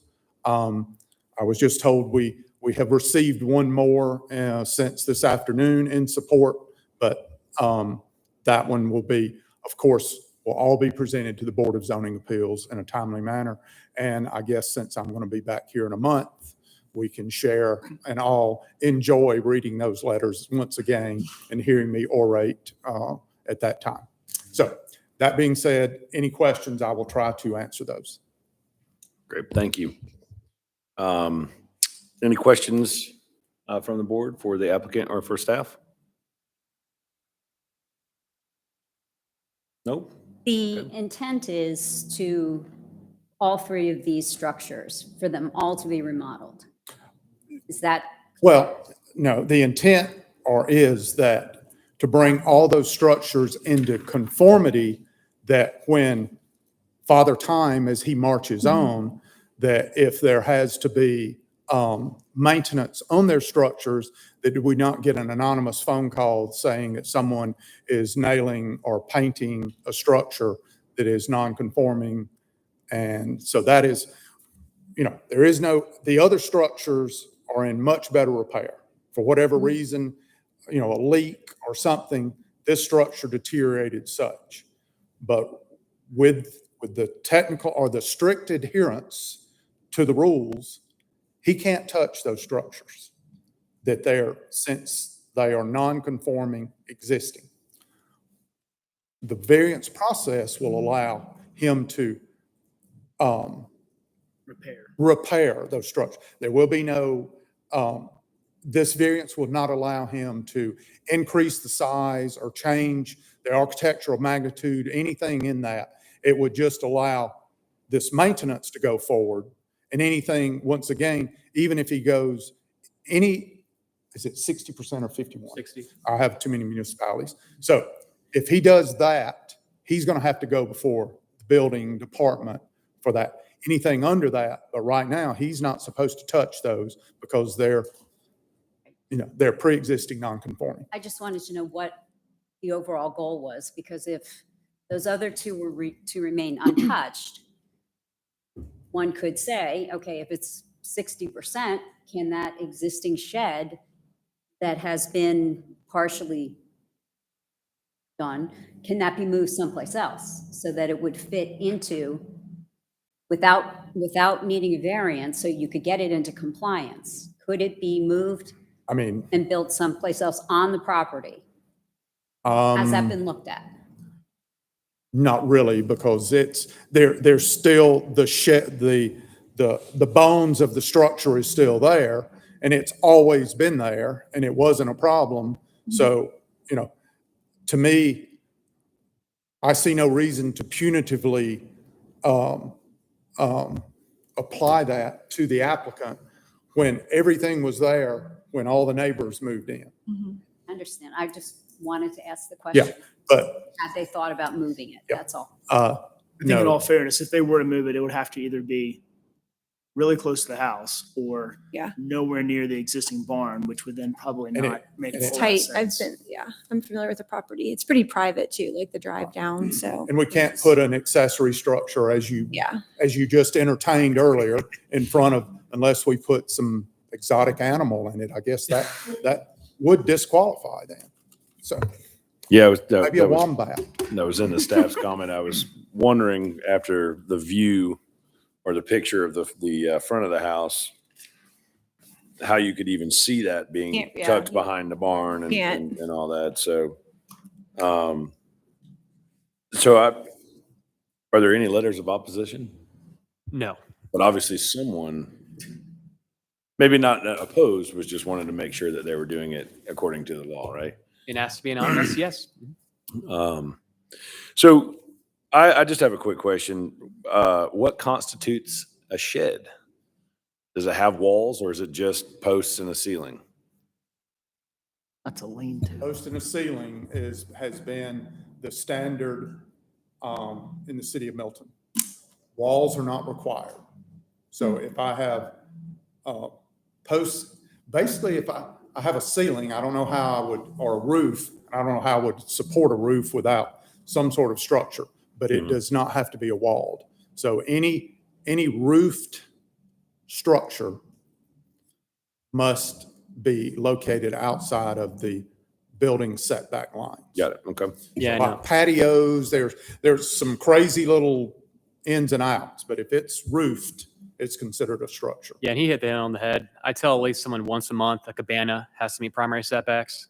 Exactly what he described. They want it by the pool. There's no walls, but they have the roof over it. It's got to meet primary setbacks. Yep. Got it. Okay. Okay. Any other questions? Nope. No. Open up public comment? No comments? All right. Any discussion by the board? No? Okay. Anyone want to make any recommendations? Nope. All right. Hopefully, a letter of recommendation will come from the neighbor at White Columns. Hopefully, that's the one, like whatever that closest neighbor is. That would be nice. But who knows? That's not a recommendation. It's just something I'm hoping that BZA will have the benefit of additional support from neighbors. So hopefully you'll be able to get some people to respond. So, okay. Okay. Moving on. No recommendation? No recommendation. Or are you guys going to make a, so you're not going to make a We have to recommendation? recommend it to go to BZA. So yeah, so Is that right? We're recommending it to go to BZA? Well, Or- it will go to BZA. will, right. You're That performing a recommendation. courtesy review at which you can make any recommendations. So You'd I like- actually will make a recommendation that the barn, or shed B, the one that's in question, that's half constructed right now, reflects coordinates with the color, size, style of the barn in question. But can I say that though, because the barn is going to be coming up next month? Is that correct? the barn's coming up next month, but only to make it conforming, not to make any adjustments or changes to it. If you're, and if I'm following, your recommendation is that the shed match the barn? And the barn's red and the shed. Correct. is- So the if drawings shed- that were the given shed- us. Well, the shed is getting the variance at this, for this Right. variance. So it would be applicable to make a recommendation that a condition be included that the shed match the color and materials of the Okay. barn. Because he's proposing some muted tones, some browns and, That's what I've said. Well, okay. And the barn is red. yeah, so there was, yes, so that would be my recommendation, is that, and if the board is, on board, that the colors, the materials, the roof, all match the existing barn, color, roof, materials, et cetera. Yes. Is everyone in agreement on that? I'm not overly hung up on that. Yeah. Yeah. As long as they coordinate, like, I wouldn't Yeah. say they all have to be red, but just coordinate some of the wood and, Right. so they look good together. As long as it matches. So like materials. So like materials, I wouldn't say it has to be a certain color. I mean, Okay, I would can be get on my- board with that. It is a board and batten exterior material, isn't it? That's what it looks like, yeah. Mhm. Yep, I'm good with I that. think it would work. Okay. Yep. Good. So is that a motion to recommend approval with the condition as described by Rachel? I don't know if we've got a good concept of what that condition, recommended condition I'll make is. a recommendation that 6C V2315 14745 Wood Road goes to BZA for approval with the condition that building materials are similar to those of the other structures on the property. Second. Cool. All in favor? Aye. Aye. Aye. Cool. All right. Let's talk car wash. What changed between these two? All right. So now we're going to move on to final reviews. We have 7A, the California Hand Wash, 12905, Georgia 9. The first, so 7A will be the site / landscape review. Jackie, if you can please inform us on the application. Right, so this is our first, actually the only site and landscape plan review. Here's some general information. You see the site map to your left. It's located at 12905 Georgia Highway 9. And some zoning information to your left. So this subject site is a 1.11 acre lot located at, again, 12905 Georgia Highway 9 North. The property is zone T5 within the Deerfield Form-Based Code. The applicant requests a certificate of endorsement for material changes in the exterior appearance of an existing car wash, and to update some landscaping on the property. So just to clarify, so there's two sets of requests. We have the site landscape review, and to expand on that request, they want to remove the cactus, which is existing, and to plant Italian cypress trees, dwarf fountain grass, and animal flower bed, and at the same time to clean up some existing landscape. And the second request is to remodel the existing car wash exterior extend existing patio, and add wooden pergola.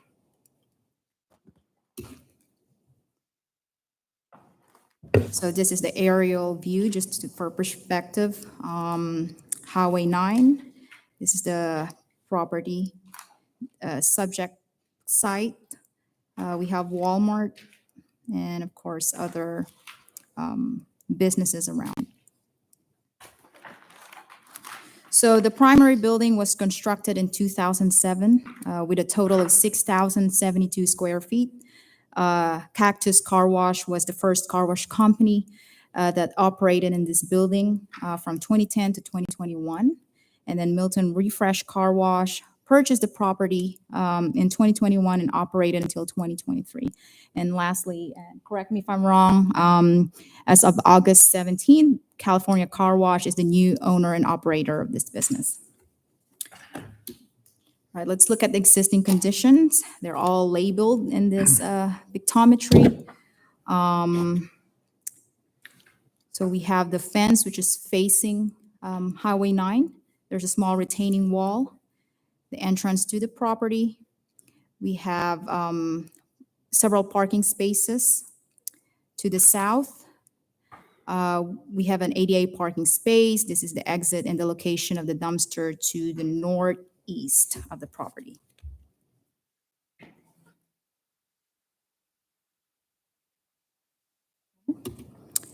Let's look at the existing conditions, what the existing building looks like. Here's the north and south elevations. Oh, we know what it looks like. Here's the east elevations. The west elevation, and then the dumpster. And here are some photos of adjacent properties across the street. And also, this first one is, I believe, the one to the east of the property, first building. This gives you an idea what the architectural design in that area. So here's the summary of what the proposed landscape and building material change. So here's the scope of work. So they're going to remodel the building exterior, extend existing patio, add a pergola. Again, I'm repeating this. They also have to remove the cactus, plant some trees, clean existing landscape, remove and replace signage, relocate the existing vacuum system underground, replace exterior lights, and the last bullet point, I was just informed today that they're also going to remove or deleted that from the scope of work. So that's not going to happen. I'm sorry. What's not gonna happen? Deleted what again?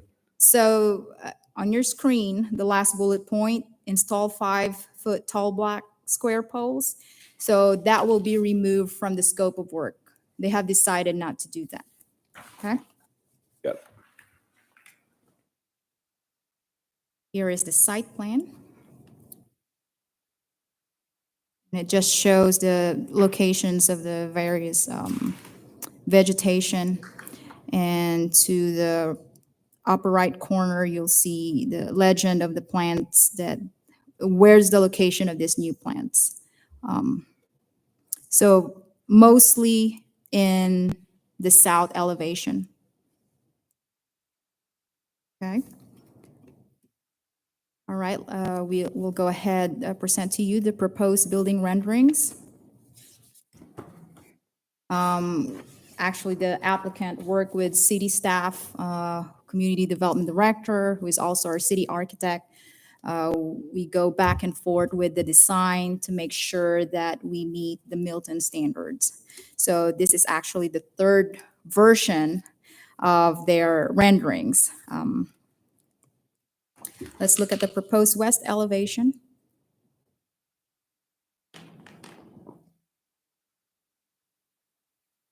Proposed north elevation. This is the elevation that faces Highway 9.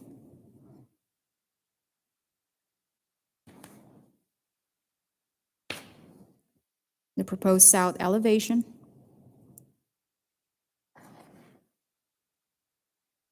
proposed east elevation, the existing condition, and the proposed condition of the dumpster. And this is an image of the proposed pergola.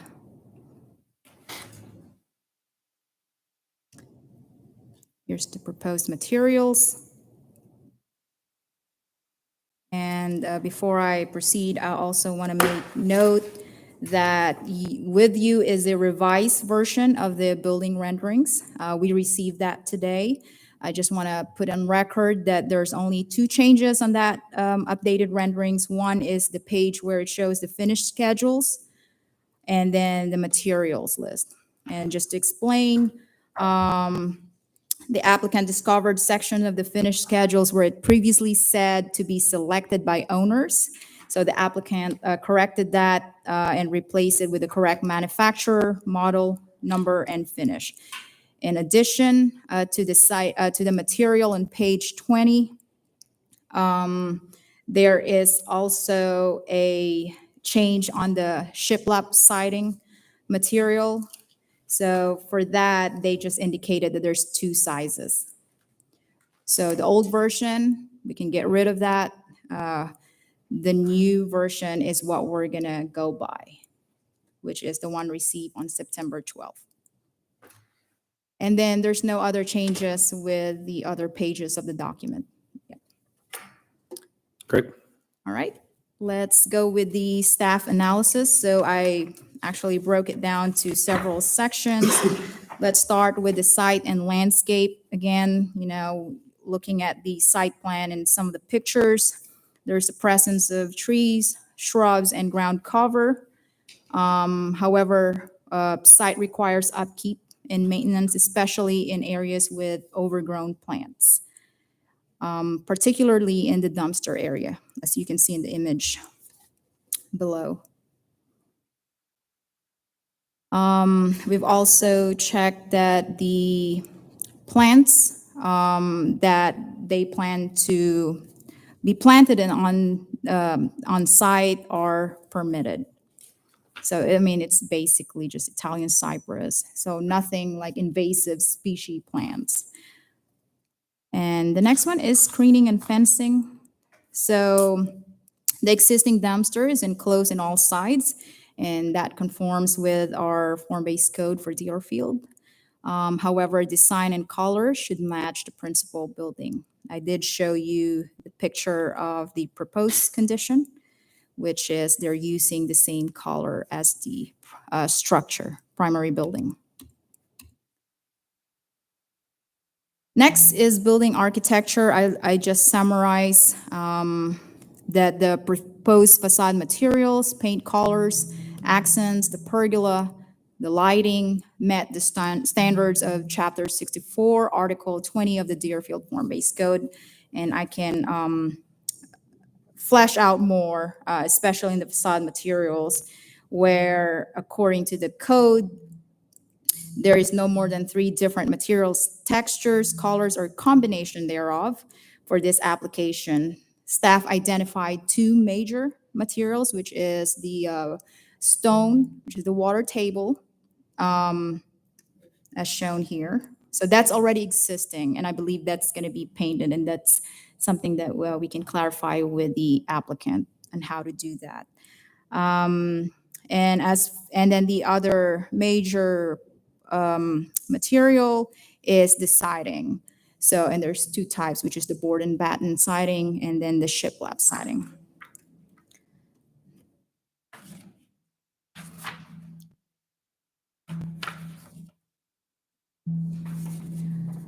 As far as facade colors, all colors for exterior walls, building components, accents, and decorative elements are also acceptable. All roof equipment shall be painted to be compatible with the building's architecture.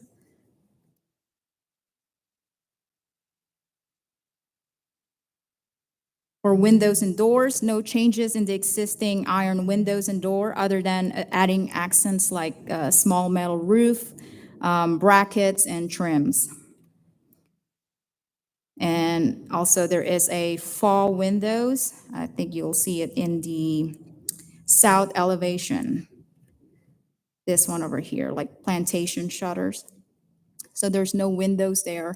But I mean, the existing condition is very plain. Adding these elements sort of like give a balance to the architectural of the building. Lastly, a cedar barn door will be installed in the south elevation next to the iron door, as shown here. As for the roll-up garage, I believe there are 3 or 4 garage doors. They will remain. However, we ask that that needs to be painted with a darker color. And lastly, you can look at the exterior lighting around the building. The fixtures, they're all barn light and angle shade type. Both lights comply with the code for illumination level. And all new lights fixtures are mounted in such a manner that the cone of the lights is not directed at any property. So as shown on the renderings, you know, all lights are looking downward. Okay.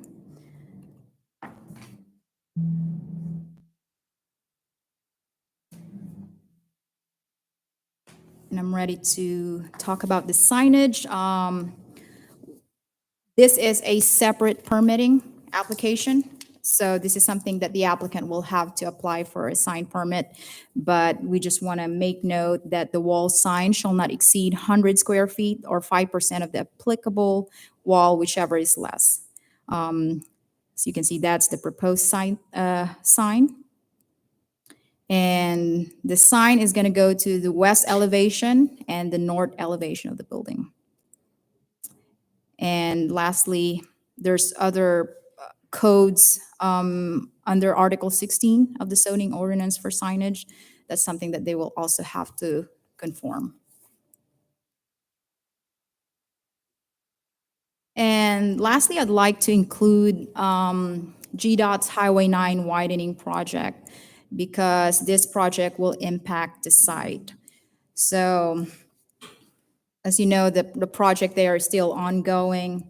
Right now, their reconfiguration of side roads is the current activities there is the reconfiguration of side roads, the addition of pedestrian and bicycle facilities, and any other signal upgrades. And they're now focused on relocation of utility lines and the construction of sidewalks and barrier wall. That said, the barrier wall is going to go to this section of the property. So that's in the north elevation.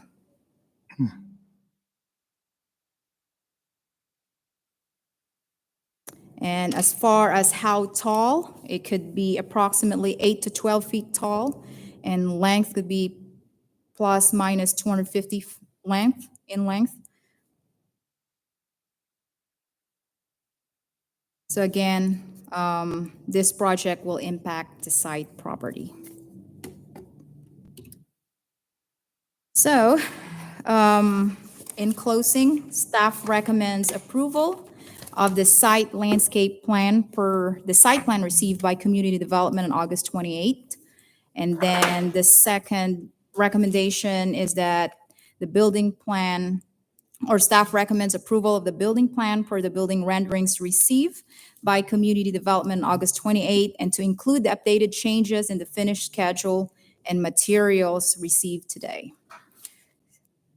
So that's it. Any questions for staff before we ask the applicant to show their material boards, and any questions? I have one clarification because I'm new. Okay. On the facade materials, where it's saying it's identified no more than 3 different materials, textures, colors, or combinations. There are 4 colors that are identified, but I know there's variations of black. Yes. For 3 of them. So how is that considered 2 colors? So let me just go back to that section of the materials. I believe it states like shades. Is that correct? Or Let's similar see. tones, I think. Yeah.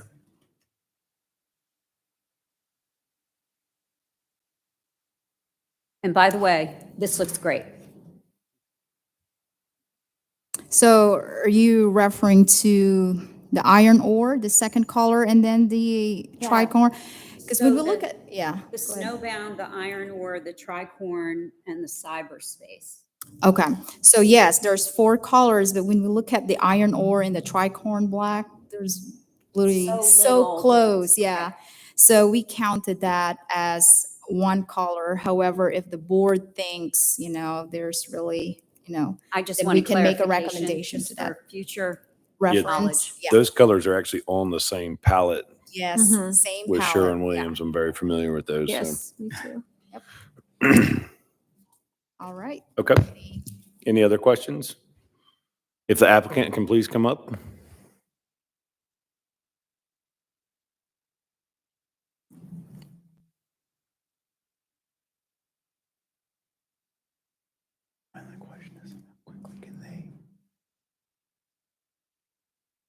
Gotta drive to him. Oh, the one is now, yeah.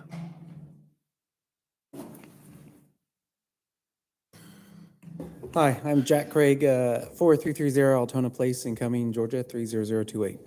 And Matthew Stoner at 4305 Huron Drive, in Cumming, Georgia. All right. Like Jackie said, we were looking, well, actually, I've already purchased the Refresh Car Wash and looking to kind of remodel it to bring it kind of up to our standards, and I think the cities as well. So we, Jackie said, we've been working with staff for several weeks to kind of go back and forth to help like Miltonize this building. We actually looked at Jim and Nick's and what they did with the KFC and bringing it up. Looked at that quite a bit, and we're very excited about it. This will be our 3rd location in the area. Matt and I are the owners here. A lot of people think they see California Hand Wash and think we're some big outfit, but it's literally just the 2 of us. So this will be our 3rd location. We have one in Johns Creek and one in Hamilton Mill. Very excited about this particular location and the design of it. We think it's fantastic.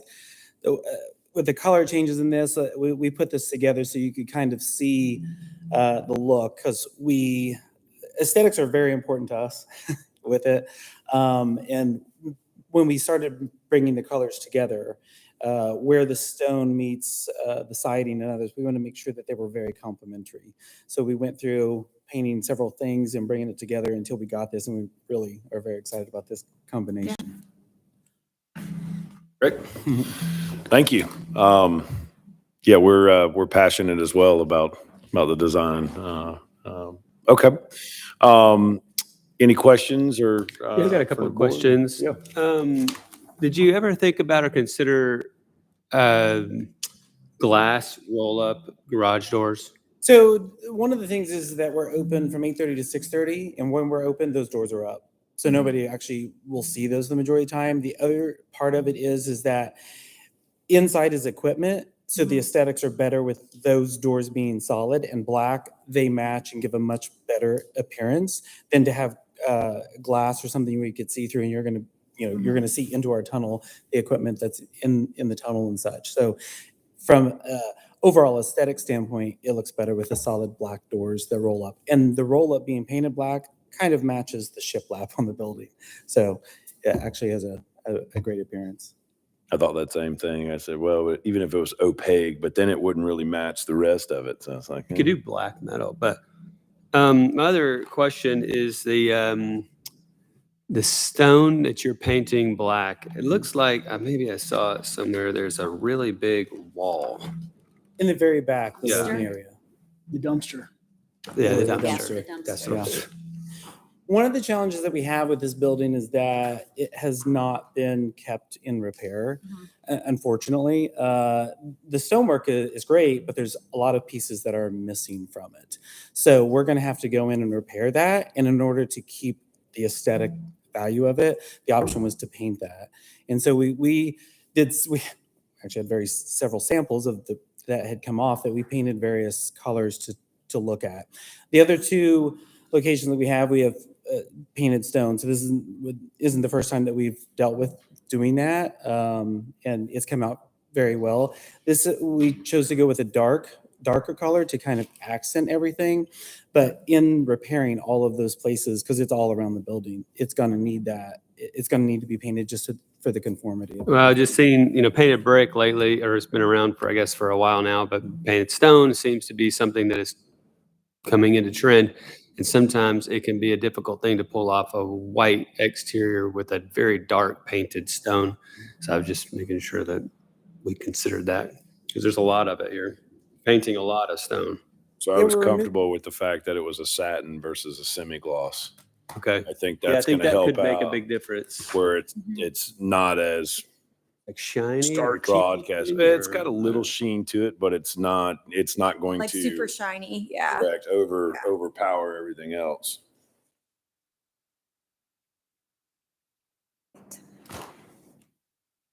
When are y'all planning on starting? I'm sorry? When will y'all start? Well, we're literally waiting on approvals. So to get So as soon as you get started, approvals, so, yeah. as soon as you get approvals, you're looking Yeah, to our start. project plans are hinged on approvals. Once we plug those in, right now, we're estimating that we would hopefully open in December at this point. Because we have interior and exterior stuff that we're doing. It's quite a bit of an investment. I don't know if any of you have visited before. When this cactus was very themey. So a little bit of work to do. Yes, yes. you I do. went by over the weekend because I wanted to get a look at what it looks like now compared to what you're proposing, and it is a big enhancement. Oh, yeah, It's it's gonna gonna be look really beautiful. good. Yeah. A couple little things, and I know you're gonna look at the shrubbery, Yep. because you guys know there's some dead shrubs that are on I guess it's the south and as you're coming in. Yep. There were some dead shrubs near that cactus. Mhm. How is that retaining wall going to be, or the wall that they're building because of 9? How's that impacting the side where you've got juniper, but then you've also got a lot of like washover where Yeah. the drainage just kind of ruined whatever was there originally? From our plans and talking with staff and also with Georgia Department of Transportation, that whole slant hill will be removed. It will become a retaining wall. So you won't there have to be worry about there. anything beyond where you have your dumpster area, Right. It will essentially. be a wall. you know. Okay. So that takes care of the stuff near the dumpster. Yeah. It's so unfortunate that you have such a, you're putting in all this hard work and this dedication, and then there's going to be And a that's the wall. And that 200 just foot in long, 12-foot tall general, wall. it would be really nice if when they did a wall like that, they could make it look decorative. Yeah. Like it could have some sort of a block design, or there are some places where they actually do those things. You where talk it about- doesn't look like concrete, just a solid slab. Talk about GDOT. Yeah. I know. It would look so much better in general. Creeping in figgle, general. creeping figgle. Cover That's that in right, no right. time. The other thing I did notice too is that not the big dumpster door, but that other side dumpster door, somehow that is not working right. It looks like Kinda- somebody like the garbage truck might have hit it. So Exactly. we know that's got to Yeah. be right I sized. think that's definitely what happened. The other thing I saw on the building, it looks like they had some speakers, like a PA system. What are you guys going to do with that? So all of that is being removed around the building. There's some dangling cameras Yeah. and some speakers that are being removed. There will be some cameras. I mean, that's an important part of our business is to have that for making sure that everything is good there. And we do have music around, so there will be color coordinated speakers. Most of them are hidden around the property, up inside when you're coming out the front exit, up inside like where the pergola will be, so that we'll have music around for the guests. And that'll all obviously fit within the decibel levels of the Milton noise ordinance and all that good stuff. Absolutely. Are you changing out the hoses at all? Yeah, all the stuff that was there that they had above ground and the canopies and stuff, all gone. We don't have big canopies and those things. We have, I think they're all black hoses. Yeah, black hoses, and they all get pulled in At night. every night. Yeah, nothing remains. Yeah, I agree with Mary. This is a huge upgrade. I'm looking Yeah, forward to looks seeing great. what y'all do. Yes. Should be good. Good. Thank you. Okay. Yeah, it's a big investment, big upgrade. Any other questions or comments or? Public comment? We have none. We'll close public comment. Discussion? Good. We're good. So just to be clear, we need to do two motions, one for 7A and 7B, or are we combining those? I think for record. Simply two. Okay. So can I get a motion for, I'll close public comment. Can I get a motion for 7A, California hand wash? I'll make a motion to approve 7A California hand wash at 12905 Highway 9, the site and landscape review for approval. Second. All those in favor? Just to be clear, it's a recommendation to the community development director for approval as opposed to an actual approval, just. Excellent. Never heard What of he that. said. Okay, all in favor? Aye. Aye. Okay. Final reviews, 7B, California hand wash, 12905, Georgia 9. Building review. Can I get a motion to approve? Recommend. I'd like to make a motion Recommendation, that- sorry. Recommend Yeah, approving. I'd like to two. make a recommendation to approve 7A California hand wash, 12905 Georgia Highway 9. Second. All those in favor? Aye. Good luck, guys. Yeah, It thank you. looks great. Thanks for, Yeah. thanks A for stark making our improvement. city look better. And thank you for such a detailed presentation and renderings. Yeah, I applaud you guys for doing that. So we're My looking wife's a forward to. designer. I actually showed her. I was like, look how well put together this booklet is. This is awesome. Yeah. Yeah. Good job. Great job, guys. Okay, moving on. 8, new business. We have none. 9, old business. Consideration of proposed design review board bylaws. Jackie? Yes. All right. Sorry. So what you have, we sent you previously in your packet, the version with the DRB's feedback. So we've incorporated that in that version. However, we also reach out to legal to review the bylaws and just to make sure that everything's correct, everything's consistent. And Mr. Paul Freaky here, he also made some changes to the document and they are highlighted. So you have a copy of that version with you. They're all highlighted in yellow.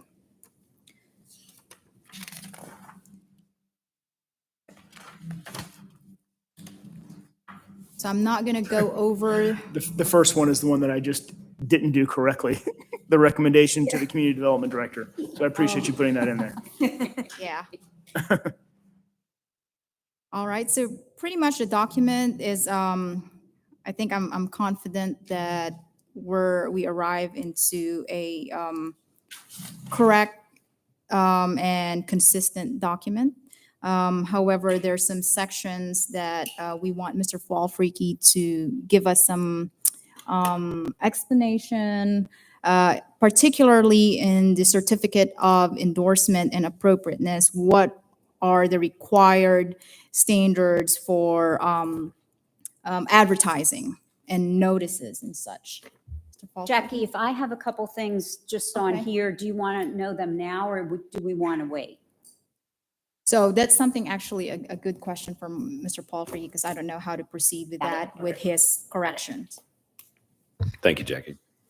Good evening, ladies and gentlemen, and I know, I'm trying to think, I may have been before one or two of you in various capacities representing and presenting procedures and just general methods for conducting meetings. This is something that I was given a chance to review the bylaws as we went forward. And as you probably are aware, the city is also going through a review of its code and adopting the Unified Development Code. And part of that process is going to be to bring everything that addresses the DRB into one location and try to clarify what the DRB's role is, what it when it's recommending, when it's actually approving, and we're going forward with that. We have had discussions with the community development director to confirm where there's some uncertainty in the code or some conflict in the code of what the actual practice or intended practice is. And we wanted to bring those results into this document as well, so that this was consistent with what the city's looking to do. So I did ask for a few changes to be made in order to reflect the changes that are anticipated and reflect the way the department intends the DRB to operate. And the big difference is the differences between the certificate of appropriateness with respect to the demolition permits. Effectively, a certificate of appropriateness is the approval of a demolition permit, that this board has the final say, or at least has what we would consider a final say in that decision. Therefore, it follows certain procedural guidelines. The Georgia legislature adopted recently, it was in 2021 to become effective in 22, but not really be imposed as a problem until July of this year, a set of procedural standards that is broad enough that we believe that the city's designation of this board as having the final say on these types of permits suggests that they should comply with Georgia zoning procedures law, which requires a 30-day advertising for all quasi-judicial decisions. Effectively, your decision is a quasi-judicial decision to apply certain criteria to demolition permits and decide whether or not to issue those permits if they've met those criteria. As a result of that, we've incorporated those procedures into this document. We'll get to that a little later on. A separate item that you are responsible for is, as the last item was, is recommendations with respect to certificates of endorsement. And this is where we had more of the issues as to what did the code and the zoning ordinance actually say. Excuse me. What we determined, and I believe this is reflected in the zoning ordinance, is that this panel provides a recommendation to a community development director who issues a certificate of endorsement with respect to the various permits that come to the department. In which case, it's not make a final decision. We determined that because of that this board does not have to comply with the specific zoning procedures laws. It's not making the final decision, and therefore the procedures are somewhat relaxed. And the last is the courtesy reviews, which you did again have some for variances this evening. Similar situation with respect to that. Those are simply recommendations being made to the various bodies that will be making the eventual decisions. So we don't need to comply in those. We just want to make sure that your rules, although not necessary to put them into this document, as long as they're going into the document, accurately reflect them and be consistent with each of the different the types of decision that you might be making. And I apologize for stepping in and adding perhaps what was formality that may not have been there. I think that I stand by the comment that this board acts by way of motions and approval of motions. Otherwise, it's kind of just stuff that's out there that might get filtered through. It might not get filtered through. By doing that, there is a formal record and documents can be submitted saying, here was the formal action of the design review board making this recommendation. One thing that I did include that hadn't been included before was just a formal process for the election of the chair and the vice chair. It wasn't necessarily set out when that was going to happen. It's rewritten, but it doesn't really do much more than say it's done at the first meeting at which all the new members are present annually. So it's not it may look like a complete change. It really just put at the beginning of the year requirement there.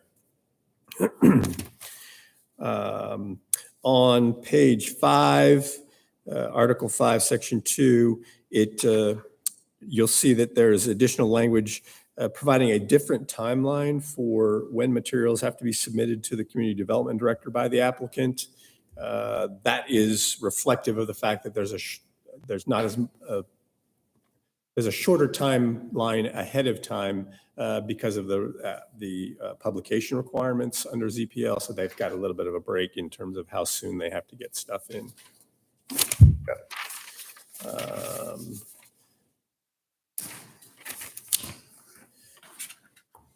On page 8, section 5, that change was just to change the wording. I'm pretty sure that was what was intended to be said in that first sentence, but basically just says the applicant is supposed to be at the meeting.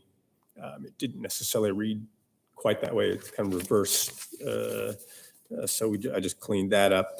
And then sections 7, 8, and 9, like I said, that's where we've indicated the 3 different types of decisions that you're making and what types of results that you will be doing, whether it's approval or a recommendation, basically.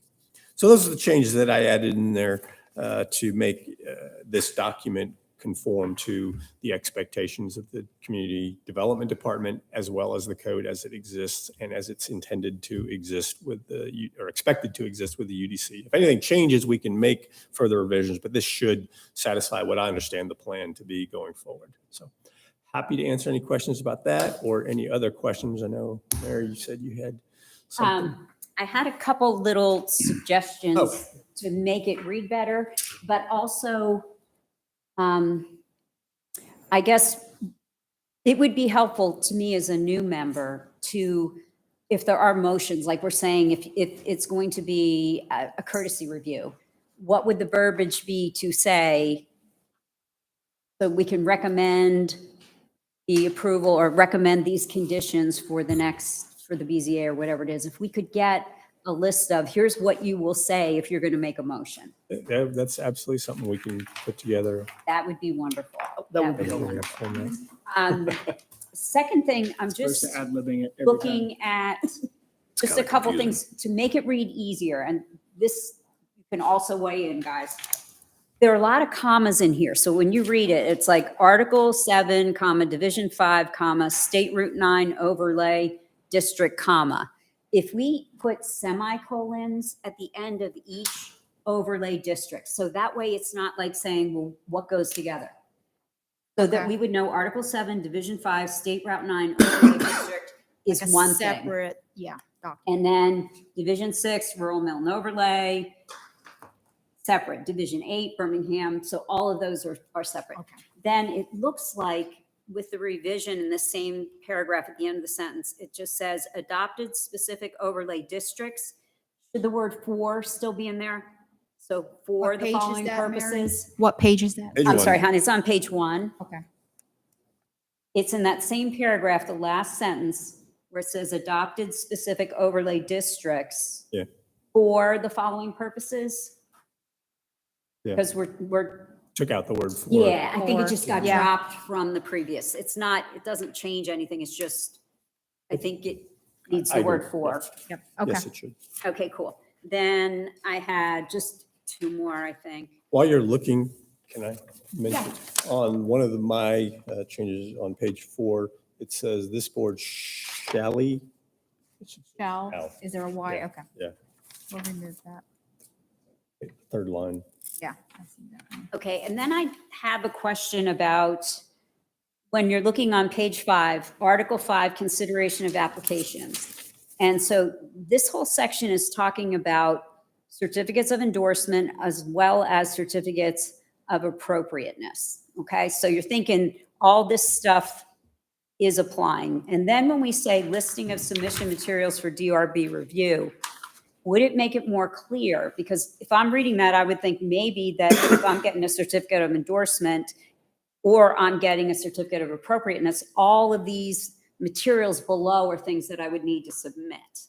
When you don't have to submit all these materials for a certificate of appropriateness. Yes, that's correct. So that's something that I actually discussed with one of our staff members, that section needs to be cleaned up. But right now, we're still deciding what do it. yeah, requirements will be Yeah. for this type of, So if we did this instead, if we said the following materials may be required for design review board review, and now you got review twice, and then it leaves it open. So it's not saying you need all of these for certificate of endorsement.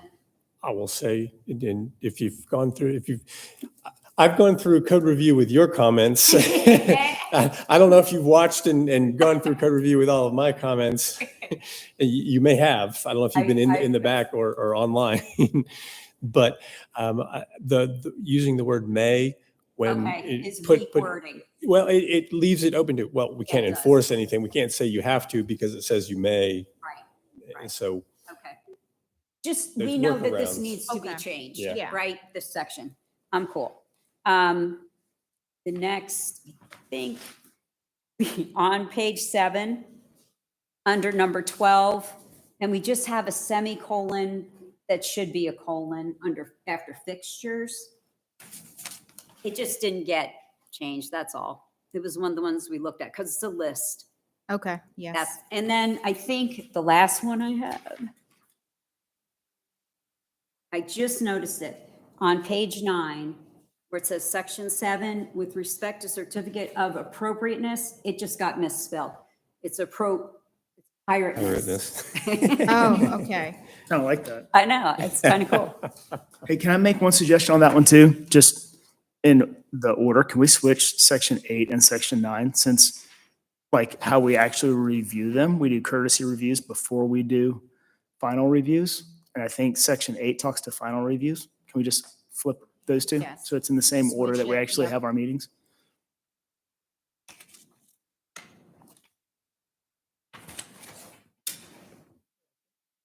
That's all. Okay. Is there something here that tells us how to pass this? Do we make a what motion I for would approval? recommend is a motion to approve the changes as reflected in the document that you have with the highlighted changes, in addition to Ms. Cronk's revisions she discussed, and my one change. I had a change too. Shally. Yeah, the Shelley. So none of these little changes would impact where it says must be held for 14 days before it's presented, because we're not making. No, They're you just can make little- minor Yeah, changes. They're just commas. I mean, and otherwise, you kind of have, It's not you're really, set to, I've got to have the final version, and what's the point of? exactly, we missed a period, so now we need 14 days. So, Yeah. perfect. Okay. So then can I get a motion to approve the bylaws as with the revisions and corrections as pointed out by Ms. Cronk? And is that correct or, okay. Can I get a motion? I'll make a motion to approve the bylaws as corrected tonight with the